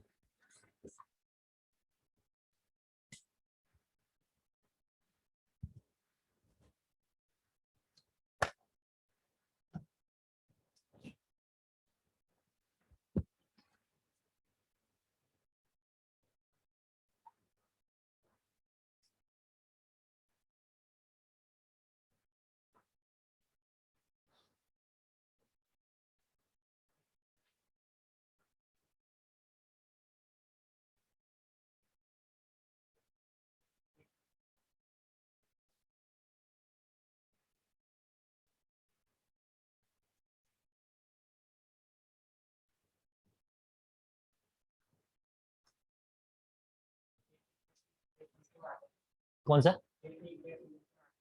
केटी केसी? ना ना, कौन सा क्या केटी केसी, मैंने तो ना ना ना, केटी केटी केसी तो इसमें नहीं आता। नाम पूरा केटी केसी का क्या है वो पता चलेगा तो। केटी केसी नहीं, इसमें ये कॉन्सेप्ट सिर्फ इतना ही है, ये कोड पढ़ी है, ये कोड में सिर्फ और सिर्फ देखिए पूरा इतना ही है कि पूरा कॉन्सेप्ट, मॉडिफिकेशन फैक्टर का कॉन्सेप्ट है पूरा कोड में, आप देख सकते हो, इतना ही है, कुछ नहीं इसके अलावा। ठीक है, अब इस क्वेश्चन में इतना कराने की जरूरत इसलिए पड़ी क्योंकि पिछली बार क्वेश्चन पूछ दिया उसने यहाँ से उठा के एसएससी जेई में, आगे आने वाले टाइम पे भी पूछ सकता है, तो जरूरी है कि डिटेल में पढ़ो आप इसको। क्वेश्चन कराता हूँ, मिल गया मेरे क्वेश्चन, आप इसको कर लीजिए पहले।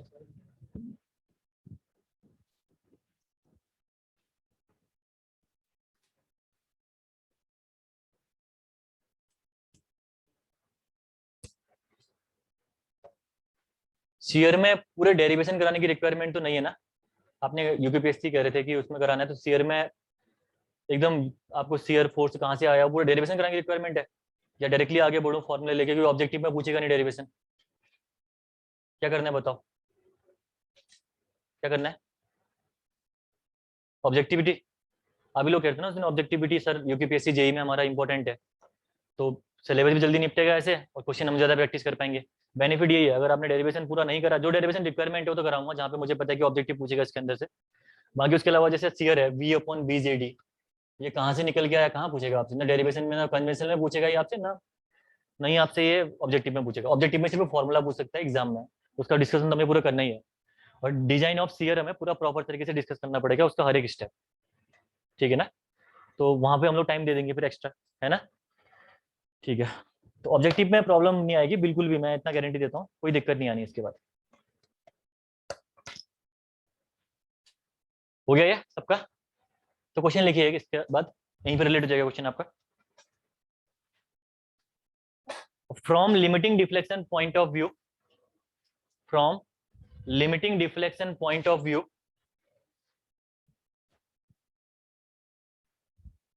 use of high strength steel, use of high strength steel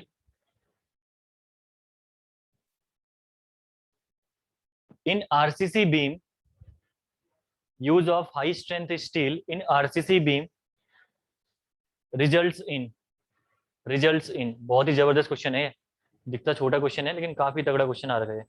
results in, ठीक है, नंबर ए लिखिएगा, reduction in depth, reduction in depth, B लिखिएगा no change in depth, no change in depth. तीसरा लिखिएगा increase in depth, increase in depth. और final लिखिएगा increase in width, last लिखिएगा increase in width. ये चार option है यहाँ पे दिए हुए, ठीक है।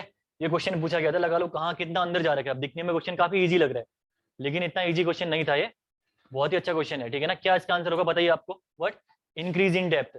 यहाँ देखना, मैंने ये हाई स्ट्रेंथ स्टील का जो ये लिखा रखा है ये अप्रोक्सीमेट वैल्यू है, ठीक है ना, ये एग्जैक्ट वैल्यू नहीं है, तो ध्यान में रखना। मैंने सिर्फ इसको आपका न्यूमेरिकल, इसी न्यूमेरिकल के पर्सपेक्टिव लिखा रखा है कि आपका न्यूमेरिकल सॉल्व हो गया, ठीक है। तो यहाँ पे वैसे आप वैसे समझ सकते हो कि आपको पता है कि हाई स्ट्रेंथ स्टील जब आप यूज करोगे तो MF1 की वैल्यू क्या होगी? रिड्यूस होगी। आप वैसे भी समझ सकते हो इसको, ठीक है ना। अब यहाँ पे देखिए ये क्या बोल रहा है आपसे क्वेश्चन में कि from the limiting deflection point of view use of high strength steel, जब आप हाई स्ट्रेंथ स्टील का यूज करोगे तो उसका बीम पे क्या इफेक्ट पड़ेगा, डेप्थ पे क्या इफेक्ट पड़ेगा? डेप्थ बढ़ेगी, घटेगी, चेंज नहीं होगी? कौन सी डेप्थ की बात कर रही है? डेप्थ आपकी देखिए जो आपके करा रखी सामने, इफेक्टिव डेप्थ, इसी डेप्थ की तो बात कर रही है। लिमिटिंग डिफ्लेक्शन क्राइटेरिया यही है ना, वो डेप्थ बोल दिया उसने, दैट इज इफेक्टिव डेप्थ, ठीक है। तो इफेक्टिव डेप्थ का फॉर्मूला आपका यहाँ पे लिखा हुआ है, ठीक है। अब यहाँ से आपको आंसर निकालना है इसका कि इफेक्टिव डेप्थ का अगर आपकी हाई स्ट्रेंथ स्टील है तो उस पर क्या इफेक्ट पड़ेगा, ठीक है। अब आप देखो स्पैन आपको दिया हुआ नहीं है तो ये नेग्लेक्ट हो गया, ए वैल्यू भी आपको दी हुई नहीं है, नेग्लेक्ट हो गई, ये स्पैन वाला टर्म भी नेग्लेक्ट हो गया। तो इफेक्टिव डेप्थ यहाँ पे किस पे डिपेंड कर रही है? सिर्फ और सिर्फ अब MF1 पे, ओनली MF1 पे डिपेंड कर रही है। तो अब दिमाग लगाइए कि MF1 पे आपका हाई स्ट्रेंथ स्टील का क्या इफेक्ट पड़ेगा। तो जैसे जैसे स्टील की स्ट्रेंथ बढ़ती है MF1 आपका घटता है, और मैंने वैल्यू भी आपको बता दी 0.8 है। अगर यहाँ पे आप 0.8 वैल्यू रखोगे तो ऑब्वियसली बात है डेप्थ आपकी इंक्रीज करेगी नहीं करेगी वाली? तो ये आपका आंसर हो गया, इफेक्टिव डेप्थ क्या होगी? इंक्रीज करेगी। तो ऑप्शन सी यहाँ पे आप राइट डाउन और क्लिक कर लीजिए, जो भी ऑप्शन है इंक्रीज वाला, ठीक है ना, इंक्रीज इन डेप्थ। तो इतना अच्छा क्वेश्चन देखिए पूछा हुआ है इससे, और मैंने आज आपको पूरा का पूरा बता दिया इसका कॉन्सेप्ट। अब ध्यान रखना क्वेश्चन गलत नहीं होना चाहिए आपके एग्जाम में, ठीक है। ये तो हो गया आपका based on tension reinforcement provided. Next है आपका इसी में लिखना मॉडिफिकेशन, अगला लिखना मतलब मॉडिफिकेशन फैक्टर, मॉडिफिकेशन फैक्टर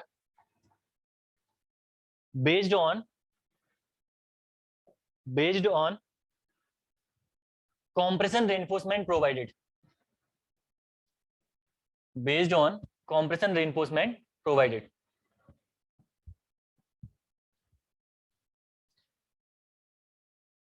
ठीक है, इसके आगे लिखना multiply A value by another modification factor MF2, another modification factor MF2, ठीक है। तो फॉर्मूला क्या बन गया अब आपका बताना जरा मुझे, span upon a value into MF2 into 10 upon, बस यही है। जरा सोचो MF1 क्यों?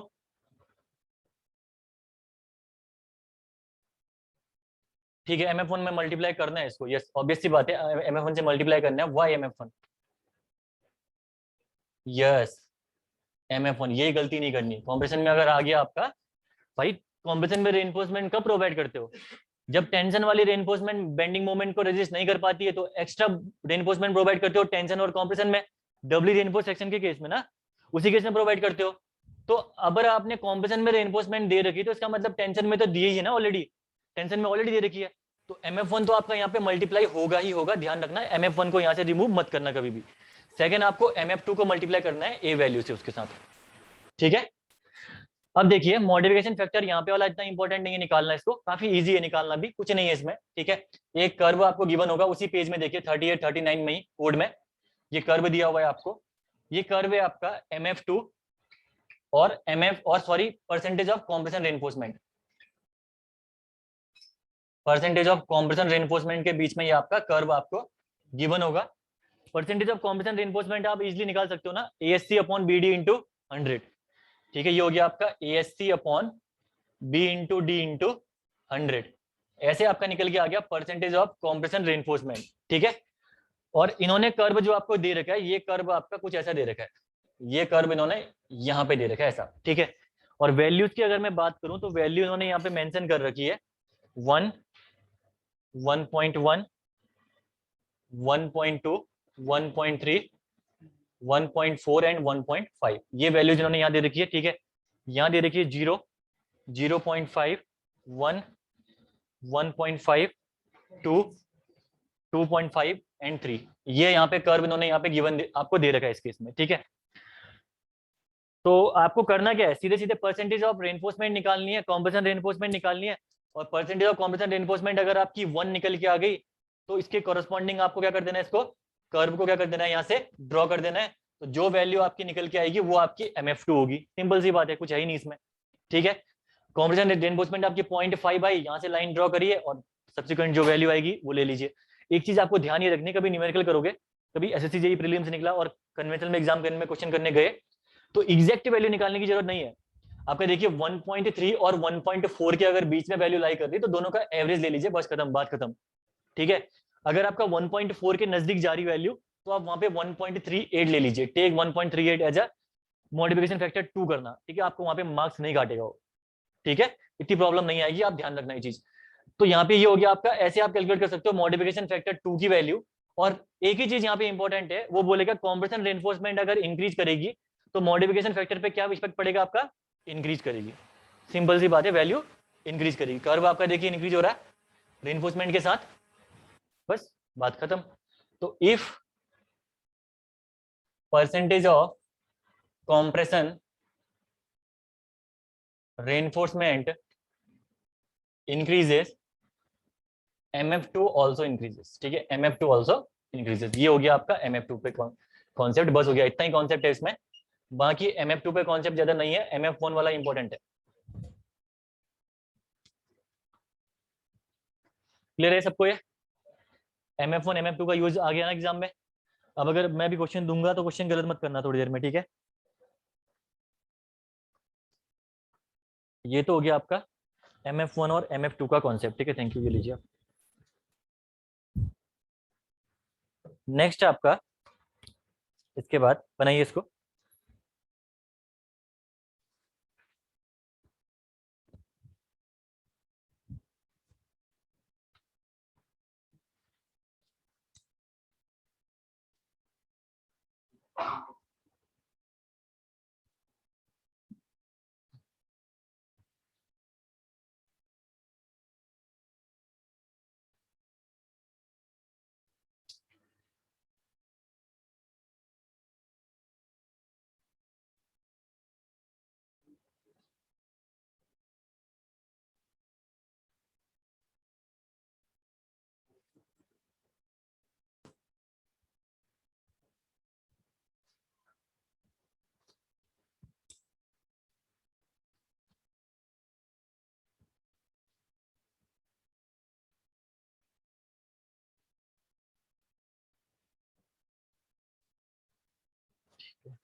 हो गया क्या, लेफ्ट वाला हो गया, राइट वाला हो गया।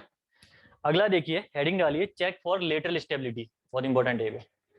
चेक फॉर लेटरल स्टेबिलिटी,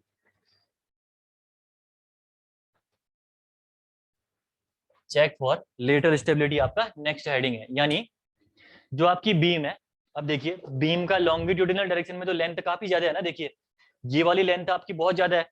यहाँ तो ऑलरेडी बीम आपकी स्टेबल है, यहाँ से डिफ्लेक्ट होना काफी, यहाँ से आपका फेल होना बीम डिफिकल्ट है।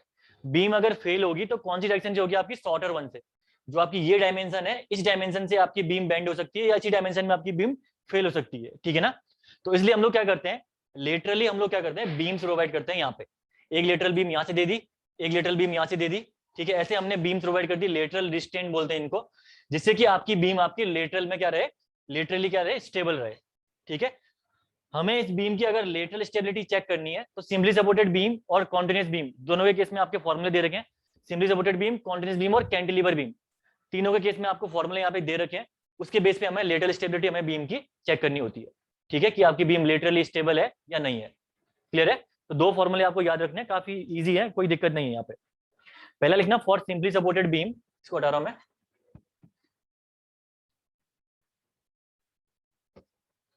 फॉर्मूला आप पहला लिखिएगा, ये बीम है, ठीक है ना, ये यहाँ से थोड़ा डायग्राम वो बन रखा है मेरा, अच्छा बना लेना आप लोग।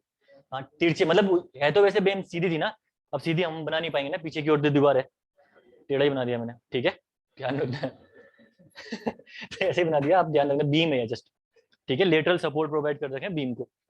डायग्राम मेरे ऐसे ही बनते हैं भाई। तो देखना यहाँ पे नंबर 1 है आपका लेटरल स्टेबिलिटी, हम लोग चेक करते हैं फॉर सिंपली सपोर्टेड बीम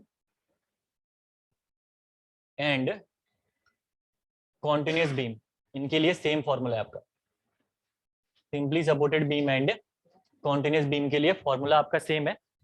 अगर मैं इसके फॉर्मूले की बात करूं तो यहाँ पे क्या होगा आपका, L1 should not greater than 60B should not greater than 250B square by D.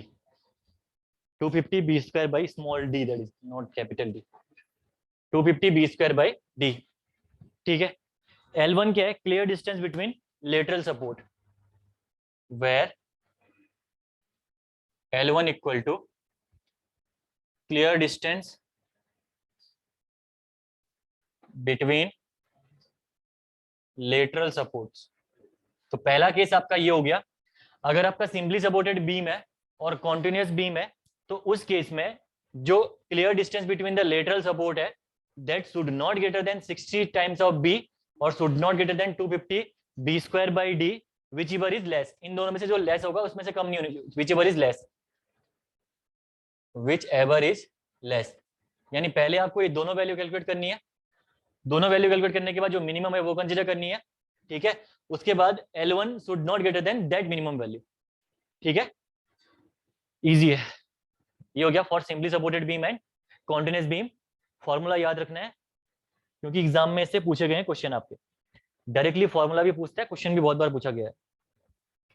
अगला आपका है कैंटिलीवर बीम के लिए, सेकेंड केस आता है आपका कैंटिलीवर बीम के लिए।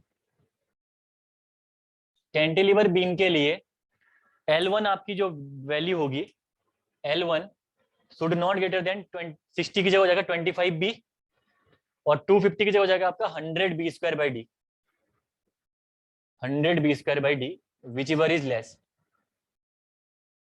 Which ever is less. ये हो गया आपका कैंटिलीवर बीम के लिए। तो कैंटिलीवर बीम के लिए कितना हो गया आपका, L1 should not greater then 25 times of B and should not greater then 100 of B square by small d, which ever is less. ये हो गया आपका कैंटिलीवर बीम के लिए। कौन सी बीम एग्जाम में दी हुई है वो आपको ध्यान रखना है। ठीक है, और L1 आपका है यहाँ पे where L1 equal to clear distance between support and free end. ठीक है, फ्री एंड। तो यहाँ पे L1 की वैल्यू आपकी ये वाली हो जाएगी। ठीक है, ध्यान रखना, ये वाली वैल्यू L1। कैंटिलीवर अगर बीम है तो L1 आपका ये हो जाएगा। ठीक है, तो कैंटिलीवर में आपके ये तो होगा नहीं ना चांस, तो कैंटिलीवर में जो आपका होगा ये वाला सपोर्ट हो जाएगा, क्योंकि कैंटिलीवर में आपकी जो बीम होगी वो ऐसी होगी कुछ। तो एक सपोर्ट आपने प्रोवाइड कर रखा है और यहाँ से ये डिस्टेंस आपकी हो जाएगी L1, तो सपोर्ट आपने प्रोवाइड कर रखा है एक लेटरल और उसके बाद L1। ठीक है, तो कैंटिलीवर के केस में आपकी डिस्टेंस क्या होगी, it is the clear distance between the support and free and. अगर आपको नहीं दी हुई है तो L1 आपको सेम लेके चलनी है आपको दोनों केस में। फिक्स सपोर्ट से नहीं, जो लेटरल सपोर्ट दे रखा है उससे, ये आपका फिक्स सपोर्ट से नहीं, जो लेटरल सपोर्ट दिया हुआ है वहां से L1, ये आपकी L1 डिस्टेंस। ठीक है, तो दोनों फॉर्मूले आपको याद रखने इंपॉर्टेंट है। सिंपली सपोर्टेड बीम के लिए L1 should not greater than 60B और 250B स्क्वायर बाई डी, और कैंटिलीवर के केस में क्या हो जाएगा, 60 का 25 और 250 का 100B स्क्वायर बाई डी। ठीक है, अब तुम्हारे मुंह लाल पीले हो रखे, थक गए सुबह से। Clear distance between the lateral support कर दो इसको, हाँ ये सपोर्ट लिख देना मैंने जस्ट आपका, हाँ तो कंफ्यूज होगा, लेटरल सपोर्ट कर दो, lateral support and free and.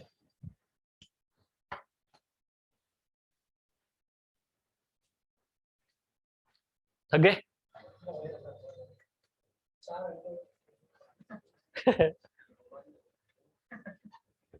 5 minute में छोड़ रहा हूँ बस, लास्ट टॉपिक बचा हुआ है, कल से शेयर स्टार्ट करेंगे।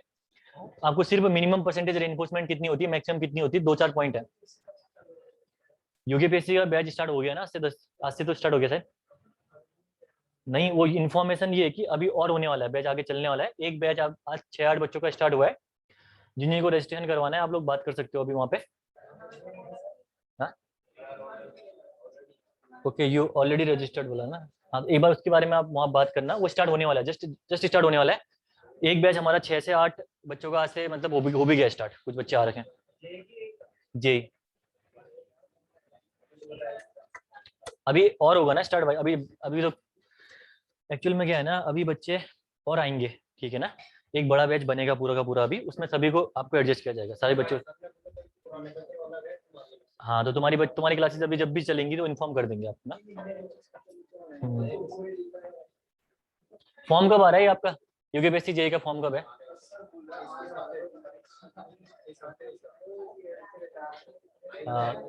जिस हफ्ते फॉर्म आपका आया समझ लो उसी के कुछ दिनों बाद आपका बैच स्टार्ट हो जाएगा, कर देंगे स्टार्ट। पेपर तो हाँ अभी तो देखो कब होता है उसका, पेपर का अभी फॉर्म ही नहीं आ रखा है, पेपर का तो क्या डिस्कस करोगे, पहले फॉर्म आए फिर उसके बाद देखते हैं, आने वाला है वैसे फॉर्म, एक हफ्ते में बोल रहे हैं। चलेगा आपका बैच, टेंशन ना लो, पहले ये पढ़ लो, डेफिनेट चलेगा बैच, ठीक है। हाँ नहीं है उनका, पता नहीं क्या पढ़ रहे, नहीं पता मुझे सब्जेक्ट। हाँ हाईवे नहीं चल रहा, हाईवे तो हाँ मॉर्निंग में उनका एक्चुअल में ना, एक बार आप पता करना वहाँ पे कि प्रॉपर यूकेपीएससी जेईई का ही है, एसएससी जेईई का है वो बैच, ठीक है। मुझे एक्चुअल में आइडिया नहीं कि प्रॉपर यूकेपीएससी का ही है, एसएससी हाँ मे बी एसएससी जेईई का भी हो ना, तो पता कर लेना आप लोग वहाँ पे। हाँ यूकेपीएससी का जब अगर स्टार्ट होने वाला होगा तो आपको प्रॉपरली इन्फॉर्म करेंगे कि आपका पुराना बैच है, आपको इसमें इस तारीख से ये क्लासेस आपकी चलने वाली है, ठीक है ना। हाँ पुराने बच्चों के तो सब्जेक्ट तो ऑलमोस्ट निपटने वाले हैं ना, अब आप लोगों के तो, जो पहले के बच्चे थे आप लोगों के नहीं तो होंगे अभी, जो पुराने बच्चे हैं उनके सब्जेक्ट तो ऑलरेडी ऑलमोस्ट निपटने वाले हैं अभी, जैसे आप लोगों के सब्जेक्ट हैं, है ना। 2-4 सब्जेक्ट बचे होंगे आप लोगों के अब, तो उसके बाद आप प्रॉपरली ज्वाइन कर सकते हो आप लोग वहाँ पे, और आप लोगों का भी शेड्यूल उसी हिसाब से करा जाएगा कि वहाँ भी कर पाओ यहाँ भी कर पाओ। हाँ ये उसके बाद साइड नहीं चलेगी, अब पहले तो ये तब तक हो जाएंगी कंप्लीट है कुछ क्लासेस, ठीक है ना। एक बार प्रोविजंस लिखना, for beams only, provisions for beams लिखना, प्रोविजंस फॉर बीम हेडिंग डालिए फटाफट, फिर तो आपको आपके चेहरा देख के पढ़ाया नहीं जा रहा है ठीक है। प्रोविजंस फॉर बीम डालिए, ये लिखना आपका पहला प्रोविजन लिखना, मिनिमम टेंशन रेनफोर्समेंट का, minimum tension reinforcement, minimum tension reinforcement आपका ये प्रोविजन आपका सेटिस्फाई होना चाहिए मिनिमम टेंशन रेनफोर्समेंट में। एएसटी अपॉन, अभी तो फॉर्मूला लिखा ना मैंने, मिनिमम परसेंटेज कैसे निकालते हैं, AST upon BD should greater than equal to 0.85 upon FY. Minimum percentage of reinforcement में आपका ये क्राइटेरिया आपका सेटिस्फाई होना ही चाहिए, ऐसा आपका IAS 456/2000 कहता है, ठीक है। अब दो रास्ते आपके हो जाते हैं मिनिमम परसेंटेज ऑफ रेनफोर्समेंट निकालने के। पहला रास्ता आपका हो जाएगा, देखिए minimum percentage of steel, minimum percentage of steel. जब आप मिनिमम परसेंटेज ऑफ स्टील निकालोगे तो दो आपके पास वे हो गए, एक तो आपका हो गया AST अपॉन BD इंटू 100 ना, AST upon BD, AST upon BD into 100, ये तो आपका पहला रास्ता हो गया, यहाँ से आपका मिनिमम परसेंटेज निकल के आ गया। दूसरा रास्ता क्या हो गया आपका 85 अपॉन FY, ये आप लोग बोल सकते हो 0.85 अपॉन FY इंटू 100। ये दो रास्ते से आप निकाल सकते हो minimum percentage of steel in case of the beams only, किसने, बीम्स के केस में, ठीक है ना। ये बीम्स के लिए आपका जो आपका कॉन्सेप्ट लिखा रखा है। अब यहाँ पे प्रॉब्लम देखो, कई बच्चे क्या होता है ये फॉर्मूला पढ़ लेते हैं, उनको पता होता है कि ये फॉर्मूला होता है, उनको FY की वैल्यू दे दी जाएगी लगातार डायरेक्टली, कि बोलेगा वो FE 250 के लिए मिनिमम परसेंटेज ऑफ रेनफोर्समेंट बता के निकाल के बताइए, और वो सोचते हैं तो क्वेश्चन ही गलत दे रखा है, लेकिन यहाँ पे देखिए ये फॉर्मूला है 0.85 अपॉन FY इंटू 100, ठीक है ना। तो आप लिख सकते हो सारे परसेंटेज के लिए ग्रेड FY 250 415 500 के लिए पीटी परसेंटेज जब आप निकालोगे यहाँ पे तो पहले वाले के लिए हो जाएगा आपका 85/250, दूसरे वाले के लिए हो जाएगा आपका 85/415, तीसरे वाले के लिए हो जाएगा आपका 85/500। तो पीटी परसेंटेज आपका कितना निकल के आया आपकी वैल्यू, ये निकल के आई 0.34 पहले वाले के लिए। वैल्यू आप कैलकुलेट कर सकते हो घर में देखना, 0.34%। 415 के लिए 0.203, याद भी कर सकते हो। अगर आपको याद रखना है तो याद भी कर, कितना याद रखोगे आप, वो ये चीज है, याद कितना। हाँ, ये फॉर्मूला याद रखना, अप्रोक्सीमेटली आंसर के नजदीक पहुंच ही जाओगे वहां पे एग्जाम में। और अगला आपका 0.203, हाँ ये 0.203। नेक्स्ट है आपका 0.17%। तो अप्रोक्सीमेट आपको पहुंचना है, फॉर्मूला याद रखना है यार। ये वैल्यूज कितना याद रखोगे, भूल जाओगे भाई वैल्यू, ठीक है। वैल्यू ध्यान ही नहीं कर पाओगे ना इतनी वैल्यूज। ये आपका पीटी परसेंटेज का फॉर्मूला हो गया। अब 2 पॉइंट और बचते हैं, फिर एक क्वेश्चन आपको देता हूँ घर के लिए, फिर आप जाओ घर में। कल से लंच करके आ जाना, 1 बजे से क्लास छूट जाएगी तो लंच करके प्रॉपरली आ जाना। करा नहीं आपने, नहीं करा ना, लंच नहीं कर रहे बहुतों ने नहीं कर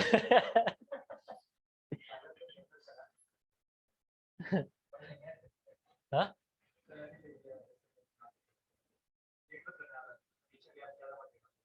एक से अगर आओगे तो 1:30 से आ जाना फिर, ठीक है। 1:30 से आधे घंटे में लंच करके आ जाना हम लोग ना, ठीक है।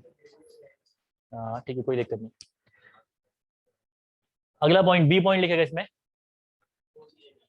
मिनिमम क्या, मिनिमम कॉम्प्रेशन रेनफोर्समेंट लिखिए। Minimum compression reinforcement, minimum compression reinforcement. Minimum tension तो आपने प्रोवाइड कर दिया, मिनिमम कॉम्प्रेशन की रिक्वायरमेंट आपकी कहीं देखी आपने, होती नहीं है भाई बीम में। कॉम्प्रेशन में रेनफोर्समेंट तभी प्रोवाइड करते हो जब आपका डब्ल्यू की रिक्वायरमेंट हो। मिनिमम की क्राइटेरिया कोई नहीं है, आप लिखो नील इसमें, एग्जाम में अगर आ गया 0, ठीक है, नील लिखना है आपके इसमें आंसर। मिनिमम कॉम्प्रेशन रेनफोर्समेंट नील, ठीक है। लास्ट प्रोविजन लिखिए इसमें बीम का, इसके बाद आपका एलएसएम डब्ल्यूएसएम सब कंप्लीट है। Maximum maximum compression oblique, maximum compression, very very important point, maximum compression oblique tension reinforcement. Maximum compression oblique tension reinforcement, ये आपका कितना होता है, 4% of 4% of total cross sectional area. Total cross section ध्यान रखना, effective depth से multiply करके बता देना एग्जाम में आएगा तो 4% of total cross section area को मैं लिख सकता हूँ 0.04 ऑफ बी इंटू डी, 100 से डिवाइड कर दिया मैंने इसको, ठीक है। तो 0.04 इंटू बी डी भी आपका होता है एग्जाम में, ऑप्शन में दोनों दिखता है आपको, एक तो ये भी ऑप्शन में देता है वो, दूसरा ऑप्शन में आपका ये भी आपका ऑप्शन में वहां पे आपको एग्जाम में देता है, ठीक है ना। तो ये चीज आपको ध्यान रखनी है। तो maximum compression of tension reinforcement आपकी होगी 4% ऑफ बी डी। उसके बाद आपका मिनिमम टेंशन रेनफोर्समेंट यहाँ पे हो गया AST अपॉन BD और 85/FY, कैसे भी निकालो आप, ठीक है, ये मर्जी आपकी है। और maximum compression reinforce, sorry minimum compression reinforcement आपकी नील प्रोवाइड नहीं करते हो। एक क्वेश्चन लिखिए असाइनमेंट फटाफट। अ cantilever beam of size, a cantilever beam of size 250 into 750 mm,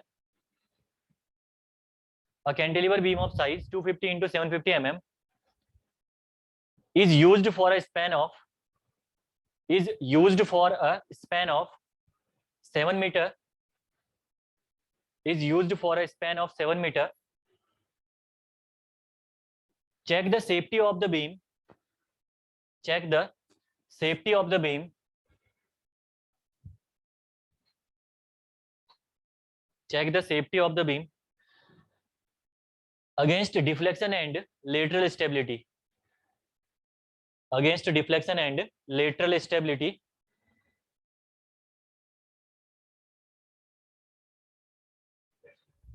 Lateral stability, deflection and lateral stability, if mf1 equal to 1.40, हाँ 1.40 या 1.4 कर लो just, mf2 equal to 1.1, mf2 equal to 1.1, cover equal to 50 mm, cover equal to 50 mm। इसको आप लोग करके लेके आ जाएगा घर से, मुझे बताना कि बीम आपकी डिफ्लेक्शन में सेफ है या नहीं है। लेटरल स्टेबिलिटी में भी सेम चीज, ठीक है। बाकी आप लोग जाइए, कल से स्टार्ट करेंगे शियर। कल और परसों में आपका शियर निबट जाएगा, उसके बाद परसों से आपका बॉन्ड साथ में ही होगा, ठीक है ना। नेक्स्ट उसके बाद बृहस्पतिवार से